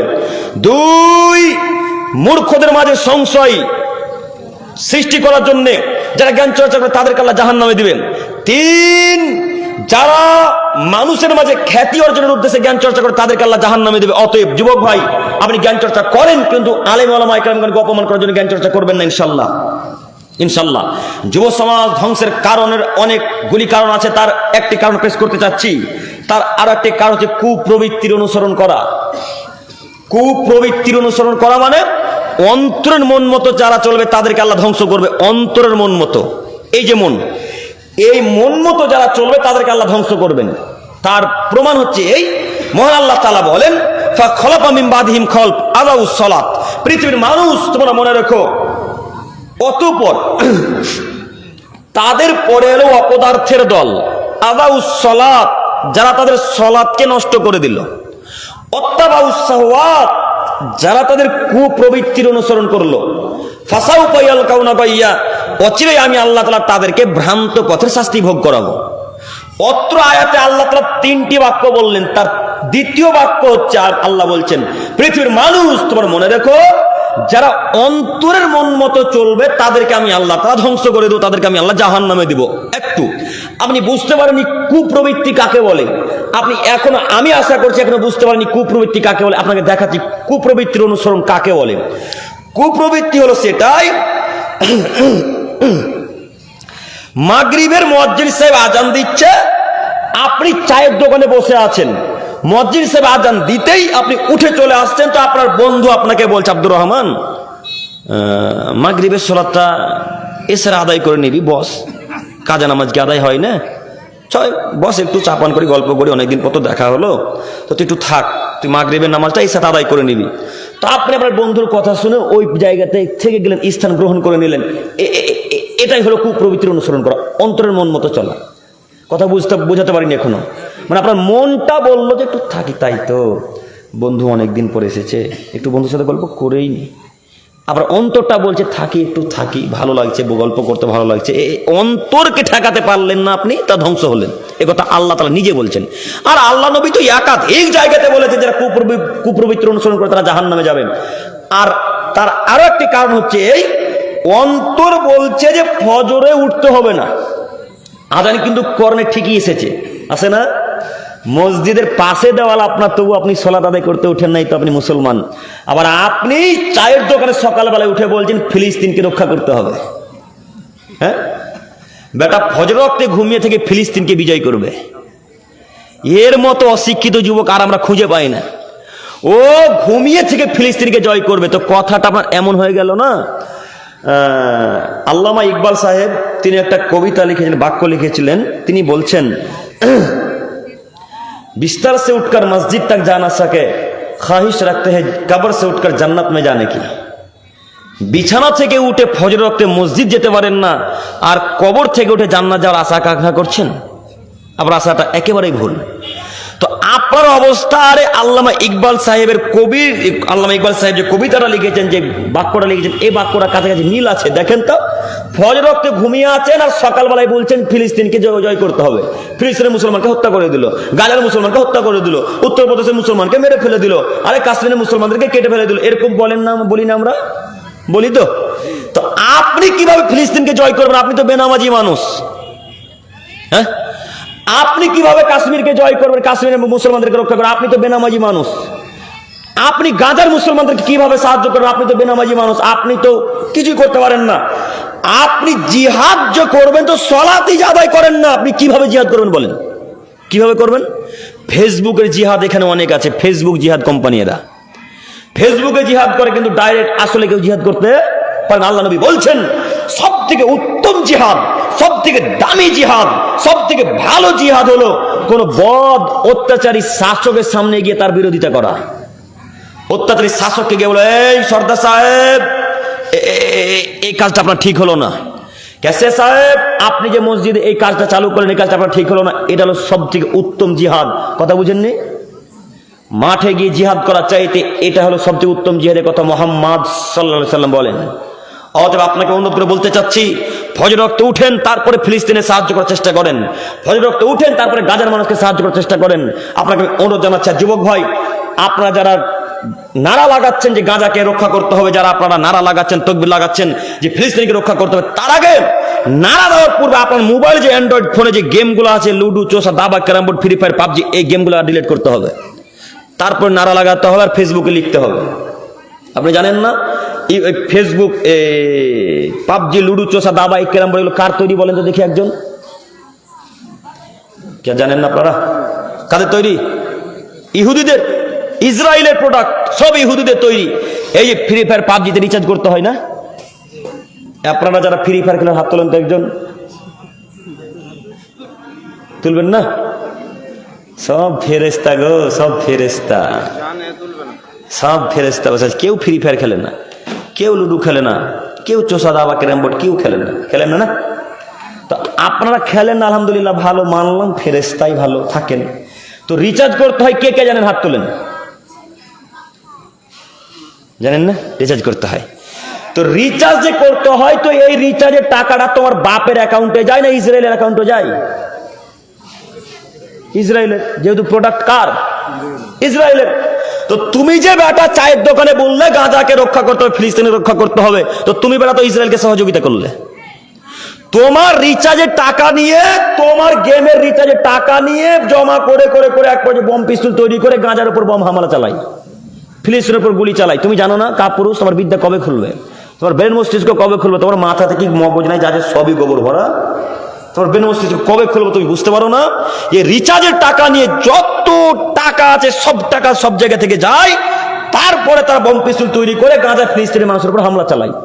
এটা তো এই জলের বোতলটা তো আলাদা, ইসরায়েলি প্রোডাক্ট নয়, এটা মানে ইন্ডিয়ার নাকি? আপনাদের পাবলিকের এখানকারই তো? আচ্ছা, মেড ইন ইন্ডিয়া, ইন্ডিয়ার, এখানকার মানে ইন্ডিয়া। তো একটা জলের বোতল পাওয়া যায় কিনলে, নাম শোনেননি? কিনলে একটা পাওয়া যায় বিসলেরি, দেখেননি? তারপরে ডাব শ্যাম্পু, ক্লিনিক প্লাস শ্যাম্পু, ডাব সাবান, কোকোকোলা, স্প্রাইট, আরো ইত্যাদি কি কি কি যেন আছে অনেক। একটা আমি লিস্ট করেছিলাম, তো লিস্ট আমার আনা হয়নি, ভুলে গেছি, নইলে লিস্টটা বলা হতো। তো এগুলো সব কাদের প্রোডাক্ট? ইসরায়েলের। আপনি আল্লাহর কসম করে বলেন তো, আজকে মাথাতে যে সাবান শ্যাম্পুটা ব্যবহার করেছেন, শ্যাম্পুটা কার তৈরি? কি শ্যাম্পু ব্যবহার করেছেন? Clinic plus, Israeli product. তো আপনি কাকে সহযোগিতা করলেন এখন? ইসরায়েলকে। আপনার টাকাটা সব কোথায় যাচ্ছে এখন? ওখানে। তো আপনি স্প্রাইট খাচ্ছেন আর বলছেন গাজাকে রক্ষা করতে হবে। কেন স্প্রাইট খেলেন, পান করলেন? আপনি কেন পান করলেন? আপনারা কি আমার কথা বুঝতে পারছেন? বুঝতে পারছেন? তো আজকের পর থেকে আর স্প্রাইট পান করবো না ইনশাল্লাহ, ইনশাল্লাহ। ইসরায়েলি যত প্রোডাক্ট আছে সব লাথি মেরে দিয়ে আজকে হরিশ্চন্দ্র বাগানে ফেলে দেবো ইনশাল্লাহ। একটা প্রোডাক্ট ব্যবহার করবো না ইনশাল্লাহ। আরো কত ইন্ডিয়ান প্রোডাক্ট আছে, সেই মালগুলো খান, সেগুলো ব্যবহার করেন। অনেক আছে, অনেক অহরহ আছে, সেগুলো ব্যবহার করেন। পারবো ইনশাল্লাহ। যে কোনো মূল্যে বিরোধিতা করতে হবে ইসরায়েলের, যে কোনো মূল্যে। আল্লাহ তো আমাদের তেমন ক্ষমতা দেয়নি যে তাদের গ্রামে গিয়ে যুদ্ধ করবো, তার এত তো ক্ষমতা দেয়নি।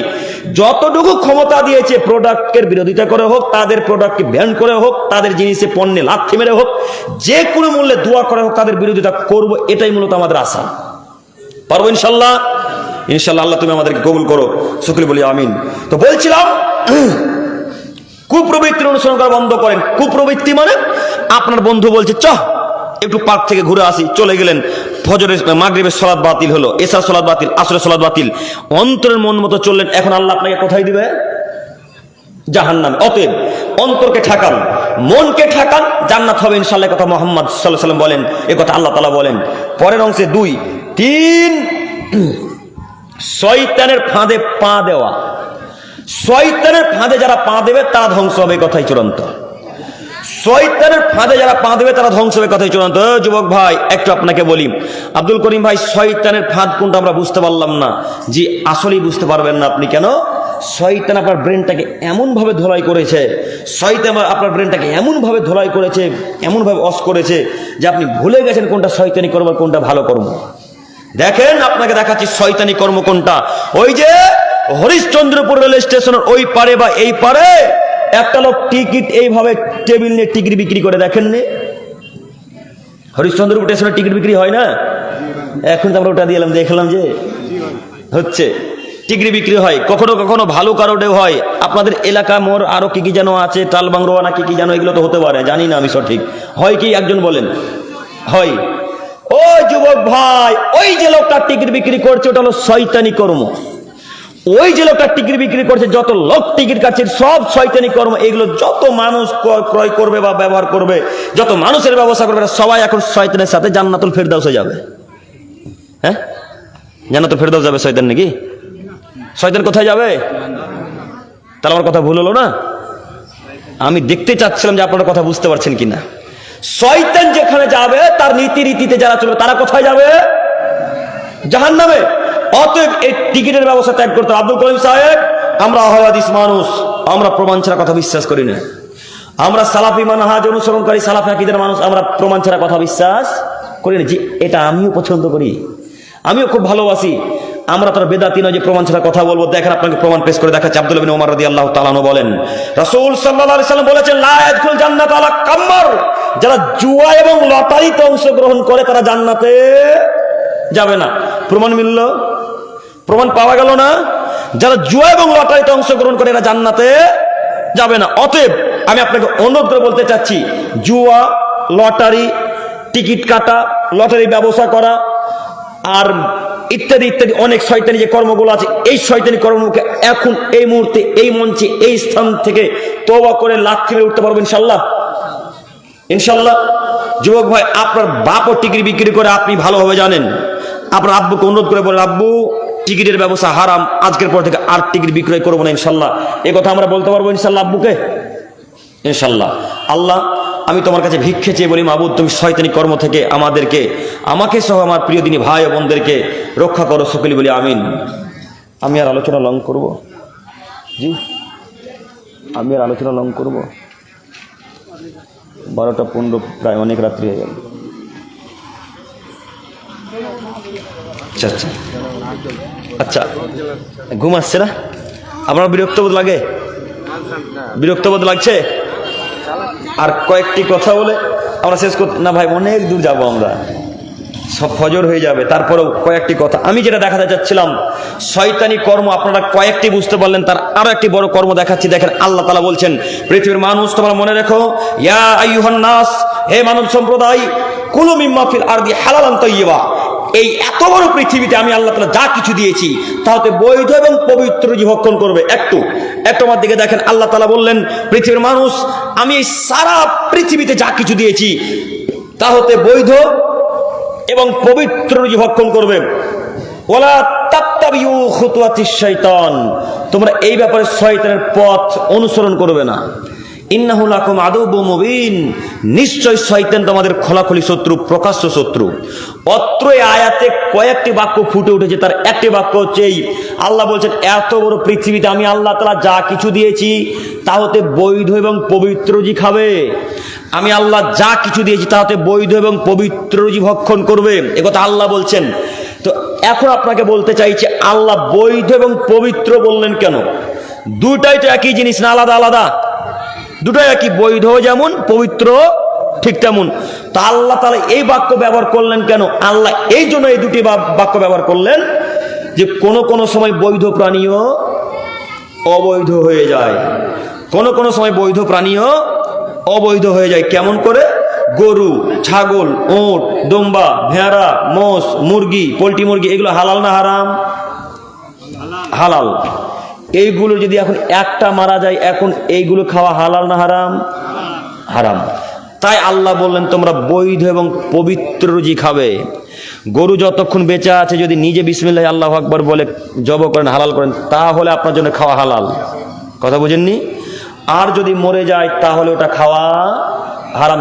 তাই বললেন আল্লাহ যে তোমরা বৈধ এবং পবিত্র রুজি খাবে, ভক্ষণ করবে। অতএব আপনাকে আমি অনুরোধ করে বলতে চাচ্ছি, বৈধ এবং পবিত্র যে ভক্ষণ করবে। তো আল্লাহ এত বড় পৃথিবীতে এত প্রকারের খাদ্য দিলেন, এত বড় পৃথিবীতে এত প্রকারের ফল দিলেন। আল্লাহ কত জাতীয় যে ফল সৃষ্টি করেছেন, তার মধ্যে আছে আপেল, কলা, বেদানা, আখরোট, কিশমিশ, পেস্তা, কাজু, চীনাবাদাম, এর মধ্যে যাবতীয় কত ফল যে আল্লাহ পৃথিবীতে দিলে আল্লাহ আলাম, আল্লাহ ভালো জানে। তো তো মুরব্বী সাহেব আপনাকে বলি, এত বড় পৃথিবীতে এত প্রকারের খাদ্য, ভালো ভালো খাদ্য, পানি জাতীয় জিনিসকে রেখে দিয়ে আপনার কপালে বিড়ি আর গুলি জুটলো? হ্যাঁ, আপনার কপালে বিড়ি গুলগুটকাই জুটলো? ছি ছি ছি ছি ছি ছি ছি। এত বড় পৃথিবীতে এত দামি দামি খাদ্য বাদ দিয়ে পকেটে বিড়ি নিয়ে ঘুরতে হবে কেন? এটা হলো শয়তানি কর্ম। আল্লাহ বলছেন ফাজতানিবুহু, পৃথিবীর মানুষ তোমরা এই কর্ম থেকে বিরত থাকো, লাআল্লাকুম তুফলিহুন, তাহলে তোমরা পরকালে লাভবান হবে। এগুলি থেকে যারা বিরত থাকতে পারবে তারাই লাভবান হবে, নচেত লাভবান কোশ্চেন তাহলে হওয়া যায় না। অতএব আমি আমার প্রিয় দিনী ভাই ও বোনদেরকে অনুরোধ করে বলতে চাচ্ছি, বিশেষ করে মুরব্বী সাহেব চাচাদেরকে বলতে চাচ্ছি, চাচা আপনার বয়স অনেক অনেক হয়েছে, আপনার বয়স আজকে 60 বছর, আপনি এখনো গুল দেন দাঁতে, এখন আপনি বিড়ি পান করেন মাঝে মাঝে। আপনাকে আমি অনুরোধ জানাচ্ছি আজকে তওবা করে উঠবেন যে আল্লাহ আর কোশ্চেন কেন বিড়ি গুল গুটকা আর মুখে দেবো না, ইনশাল্লাহ ইনশাল্লাহ ইনশাল্লাহ ইনশাল্লাহ। আল্লাহ তুমি বিশেষ করে মুরব্বী সাহেবদেরকে, যুবকদেরকে কবুল করো, সকলে বলি আমিন। সম্মানিত মুরব্বী সাহেব, আমি বলতে চাচ্ছিলাম যুব সমাজ ধ্বংসের কারণ, তার আরো একটি বড় কারণ হচ্ছে অকথ্য ভাষায় গালিগুলোজ করা। আল্লাহ নবী বলছেন ইন্না মিন খিয়ারিকুম ওয়া আহসানুকুম আখলাকা, পৃথিবীর মানুষ তোমাদের মধ্যে ওই লোকটা আমার কাছে সব থেকে ভালো, তোমাদের মধ্যে ওই লোকটা সব থেকে আমার কাছে প্রিয়, তোমাদের মধ্যে ওই লোকটা সব থেকে আমার কাছে উত্তম ব্যক্তি যার ব্যবহার চরিত্র ভালো। সেই লোকটা আল্লাহ রসুলের কাছে এবং আল্লাহর কাছে সব থেকে উত্তম ভালো। তো মুরব্বী সাহেব আপনার একটু ব্যবহার দেখাই। আপনি এই জমিটাতে ভুট্টা লাগিয়েছেন, ভুট্টা, ভুট্টা বুঝতে পারলেন না? মাকাই বলেন, ভুট্টা বা রাই সরিষা লাগিয়েছেন।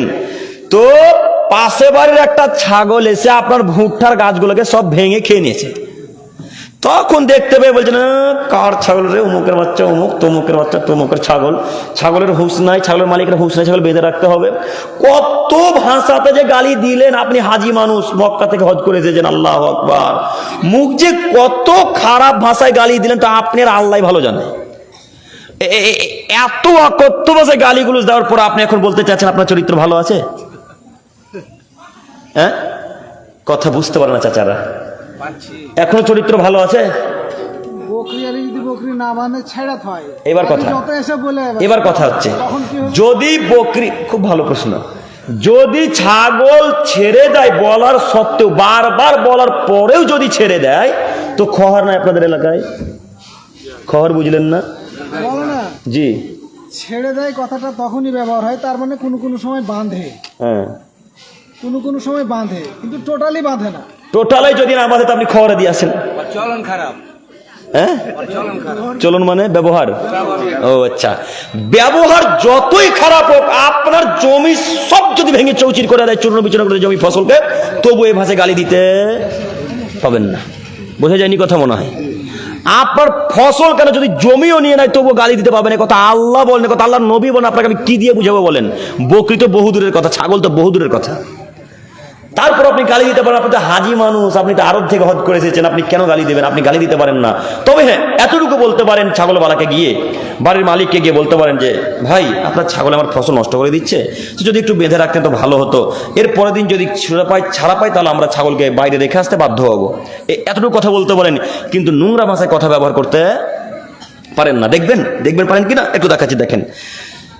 আবু দারদা রাদিয়াল্লাহু তাআলা আনহু বলেন, রাসূল সাল্লাল্লাহু আলাইহি সাল্লাম বলেছেন ইন্না আসকালা শাইইন ইউজাউ ফি মিজানিল মুমিনি খুলুকুন হাসান। কিয়ামতের মাঠে আল্লাহ তাআলা মিজানে, অর্থাৎ তারাজু, দাঁড়ি পাল্লাতে প্রত্যেকটা ইবাদত ওজন করবে, প্রত্যেকটা ইবাদত। তারাজু বুঝলেন না? তারাজুতে আল্লাহ তাআলা প্রত্যেকটা ইবাদতের ওজন করবে। তো আল্লাহ নবী বলছেন কিয়ামতের মাঠে সব থেকে যে ইবাদতটা ভারী হবে, সব থেকে যে নেকিটা ভারী বলে বিবেচিত করা হবে আল্লাহ তাআলার দরবারে, সেই ইবাদতটার নাম হচ্ছে উত্তম চরিত্রের নেকি, উত্তম চরিত্রের ইবাদত, উত্তম আচরণের ইবাদত। যদিও আপনারা শুনেছেন হজ একটা দামি ইবাদত, আপনারা উজুর ওলামায়ে কেরামের মুখে শুনেছেন যে আল্লাহ যদি হজ কবুল করে নেয় তাহলে ওই লোকটা হয়ে গেল সেই দিনের মতো যেদিন তার মা তাকে জন্ম দিয়েছিল। তার মানে লোকটার শরীরে পাপার নাই। তারপরেও আল্লাহর নবী বলছেন কিয়ামতের মাঠে যখন হজের নেকিকে এক পাল্লায় রাখা হবে, সদাচরণ নেকিকে যখন এক পাল্লায় রাখা হবে, তখন যেই পাল্লাটা সব থেকে ভারী হবে তার নাম ভালো আচরণে নাকি, সদাচরণ নাকি, নম্র আচরণে নাকি? আপনাকে আমি কোন বাক্য দিয়ে বুঝাবো সদাচরণ নাকি কত ভারী? সদাচরণ নাকির মতো ভারী ইবাদত পৃথিবীতে আছে কথা আমরা জানি না। এর মতো ভারী সলাত নয়, এর মতো ভারী হজ নয়, এর মতো ভারী জাকাত নয়, এর মতো ভারী সিয়াম নয়, এর মতো ভারী দান খায়রাত নয়, এর মতো ভারী পৃথিবীর কোন ইবাদত নেই। উত্তম আচরণ নাকি যত ভারী পৃথিবীর তার কোনো ইবাদত এত ভারী নেই। অতএব আপনাকে আমি অনুরোধ করে বলতে চাচ্ছি, আচার আচরণ, ব্যবহার, আখলাক, চরিত্র ভালো করবো ইনশাল্লাহ। কাউকে আজকের পর থেকে আর গালি দেবো না ইনশাল্লাহ, ইনশাল্লাহ। এই জন্য আমি মাঝে মাঝে গ্রামের মানুষকে আপনাদেরকে বলেছি বিভিন্ন জালসা বিভিন্ন অনুষ্ঠানে গিয়ে, যে কেউ যদি সালা বলে গালি দেয় তো বহুনু বলে হরিশ্চন্দ্রপুর চলে আসেন, দুলা ভাই বলে হরিশ্চন্দ্রপুর চলে আসেন, বাঁচার পথ আছে কিয়ামতের মাঠে ইনশাল্লাহ। আর যদি আপনি তাকে পাল্টা সালা বলেন, অমুকের বাচ্চা তমুকের বাচ্চা বলেন, তাহলে আপনারও এহকাল নষ্ট, তারও এহকাল নষ্ট, আপনারও এহকাল নষ্ট, পরকাল নষ্ট, ওনারও পরকাল নষ্ট। কথা বুঝে আসেনি মনে হয়? দেখবেন প্রমাণ নিবেন, একটু প্রমাণ দিব কি? প্রমাণ পেশ করে আমরা শেষ করবো ইনশাল্লাহ। আবু হুরায়রা একজন বিখ্যাত সাহাবী, জানেন না? সব থেকে বেশি হাদিস বর্ণনাকারী সাহাবীর নাম কি? আবু হুরায়রা। তো তিনি বিড়ালকে খুব ভালোবাসতেন, তাই আল্লাহ নবী এক পর্যায়ে বলেন, হে আবু হুরায়রা, হে বিড়ালের বাপ, মানে ভালোবেসে। ওই যে তার নামটা ফেমাস হলো, তো ওইভাবে আবু হুরায়রাই পরিচিত পেয়ে গেল। কথা বোঝেননি? তো আবু হুরায়রা রাদিয়াল্লাহু তাআলা আনহু বলছেন যে একটা লোক আল্লাহর নবীর নিকটে আসলেন, এসে আল্লাহ নবীকে বলছেন, আল্লাহর নবী, অমুক গ্রামে একটা মহিলা বসবাস করে, যে মহিলাটা বেশি বেশি সলাত আদায় করে। বেশি বেশি মানে 6 ওয়াক্তের সলাত আদায় করে, কি 5 ওয়াক্তেরই করে, কিন্তু মহিলাটা তাহাজ্জুদও পড়ে, সলাতুল ইস্তেসকার উপরে, চাস্তের উপরে বিভিন্ন সলাত আদায় করে। তো আল্লাহ নবী, ওই মহিলাটা বেশি বেশি সলাত আদায় করে, মহিলাটা বেশি বেশি সিয়াম পালন করে। বেশি বেশি সিয়াম মানে তিনি রমজানে তো সিয়াম রাখেই, তিনি নফল সিয়াম রাখে, তিনি আরাফার সিয়াম রাখে, তিনি মহরমের সিয়াম রাখে, তিনি সাপ্তাহিক সিয়াম রাখেন, তিনি মাসিক সিয়াম রাখেন, অনেক সিয়াম পালন করেন। আল্লাহ নবী, ওই মহিলাটার দানের সংখ্যা এত বেশি, ওই মহিলাটার দানের সংখ্যা এত বেশি, অনেক অনেক অনেক দান সাদকা খায়রাত করে, কিন্তু একটাই তার খারাপ দিক আছে আল্লাহ নবী, ওই মহিলাটার মুখের কারণে কোনো পাড়া প্রতিবেশী কোনোদিন নিরাপদে থাকতে পারে না। আল্লাহ নবী বলছে, আল্লাহ নবী, ওই মহিলাটা দান খায়রাত করে, সালাত আদায় করে, সিয়াম পালন করে, কিন্তু ওর মুখের দ্বারাতে কোনো পাড়া প্রতিবেশী গ্রামের মানুষ তার মুখের দ্বারাতে কোনোদিন সুখ পেল না, দিন রাত কষ্ট পায় মুখের দ্বারাতে। তখন আল্লাহ নবী বললেন, শোনো, তোমার কথা যদি সত্য হয়, এই কথা যদি তোমার মিলে যায়, তাহলে মনে রেখো, হিয়া ফিন্নার, ওই মহিলা জাহান্নামী, ওই মহিলা জাহান্নামে যাবে। বলেন তো দেখি, এখন বেশি বেশি সালাত, বেশি বেশি সিয়াম, বেশি বেশি দান খায়রাত, বেশি বেশি হজ কোনো কাজে আসলো? কি ভালো করা লাগবে তাহলে? জিহ্বা, আখলাক, চরিত্র ভালো করা লাগবে। তারপরে আর একটা ওই লোকটাই আবার বলে, আল্লাহ নবী, আর একটা মহিলা আছে, ওই মহিলাটা কম কম নামাজ পড়ে। কম কম মানে শুধু 5 ওয়াক্ত সালাত আদায় করে, তাহাজ্জুদ পড়ে না, নফল পড়ে না, সুন্নত পড়ে না, কিছু পড়ে না, শুধু 5 ওয়াক্ত সালাত আদায় করে। আল্লাহ নবী, ওই মহিলাটা কম কম সিয়াম পালন করে। কম কম সিয়াম মানে রমজান মাসে 30টা 29টা সিয়াম, 24টা রাখে কি না, শুধু রমজান মাসে সিয়াম রাখে, ও নফল সিয়াম রাখে না।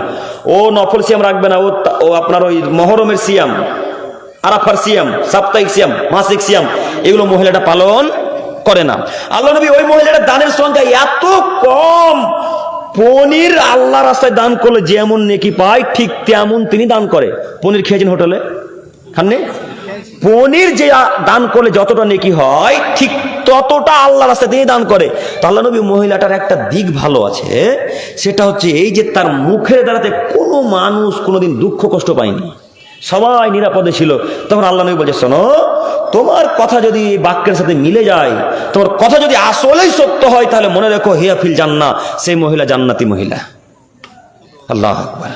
বেশি বেশি সিয়াম, বেশি বেশি সালাত, বেশি বেশি তাহাজ্জুদ, বেশি বেশি দান খায়রাত কোনো কাজে আসবে না যদি চরিত্র ভালো না থাকে, যদি আখলাক ব্যবহার ভালো না থাকে, তাহলে বেশি বেশি সালাত সিয়াম কোনো কাজে আসলো না। অতএব আপনাকে বলতে চাচ্ছি, সালাত কম আদায় করেন, 5 ওয়াক্তের সালাত আদায় করেন, কিন্তু ব্যবহারটা ভালো করেন।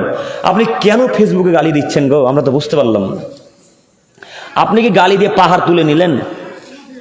আপনি যে আব্দুল করিমকে গালি দিলেন ফেসবুকের মাধ্যমে, লাইভে এসে ইত্যাদি ইত্যাদির মাধ্যমে, আপনি কি পাহাড় তুলে নিলেন? আপনি কি প্যালেস্টাইন জয় করলেন গালি দিয়ে?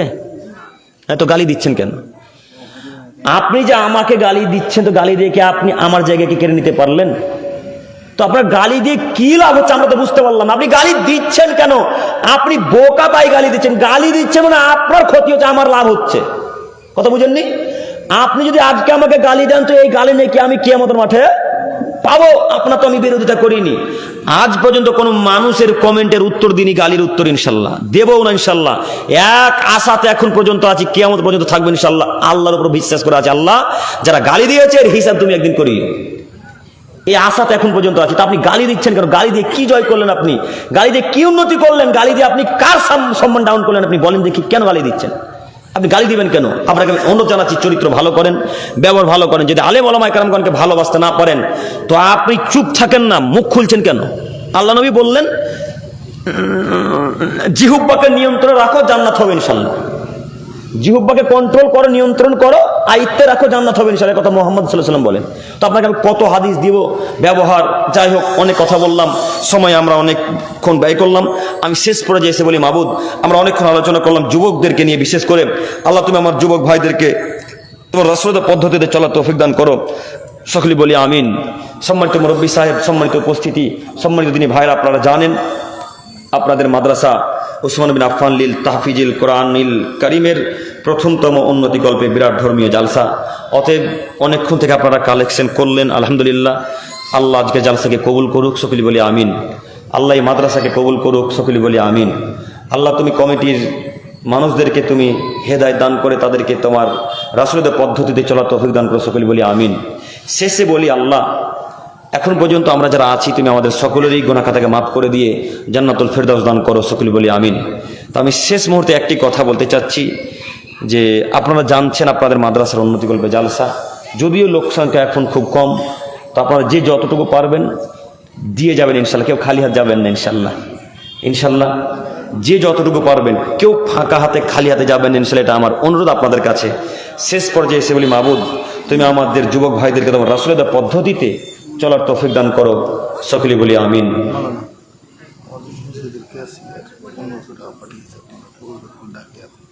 কোথায় আছে? নাম কি? আপনাদের এই এলাকার মসজিদে যিনি ক্যাশিয়ার ওবায়দুল সাহেব, আপনি একটু এই স্টেজের সামনে আসুন। ওবায়দুল সাহেব আপনি একটু স্টেজের সামনে আসুন, আপনার সাথে একটু কথা আছে। আসুন ভাই, আপনারা যে যা পারবেন একটু দিয়ে যাবেন, বসে গিয়ে আবার বসে যাবেন, দোয়া বলে উঠবেন, কেউ দোয়া না বলে উঠবেন না ইনশাল্লাহ। আসুন, যে যতটুকু পারবেন, কেউ লজ্জা করবেন ইনশাল্লাহ। আর কারোর নাম রাখতে আছে? আর কাউকে রাখতে আছে? ওবায়দুল সাহেব একটু আপনি আসুন, আমি 1500 টাকা এলান করে দেবো, বলে দেবো। ও তো ওবায়দুল সাহেব 1500 টাকা দিয়েছেন, আপনার কাছে আরো আশা চাওয়া পাওয়া যে আপনি একটু আসুন, আপনার সাথে একটু কথা বলবো ইনশাল্লাহ। আসুন, আর আপনারা সকলে দোয়া বলে উঠে যাবেন ইনশাল্লাহ, কেউ চলে যাবেন না। দোয়া বলার ফজিলত কি? যদি আপনি দোয়া বলে উঠেন, যে আশাতে যে নিয়াতে এসেছেন সে আশা সে নিয়াত আল্লাহ পূর্ণ করবে ইনশাল্লাহ। তবে শর্ত হচ্ছে উঠার পূর্বে দোয়া বলতে হবে। তো ওই বাচ্চার ছেলে দুটো যে চাদর নিয়ে ঘুরছিল, ছেলে দুটো কই? আর একবার চাদর দেবো আপনাদের মাঝে, না উঠে আসবেন ইনশাল্লাহ? চাদর পাঠাবো, এতে এসে যে ভাইয়ের আসুন, উঠে আসেন একটু একটু করে আসেন। টাকা 500, মাশাআল্লাহ, আল্লাহুম্মা সাল্লি আলাইহি। আল্লাহ তুমি কবুল করো। বন্ধ করে আসুন, একটু তাড়াতাড়ি করে আসুন। কই কেসে সাহেব আসুন।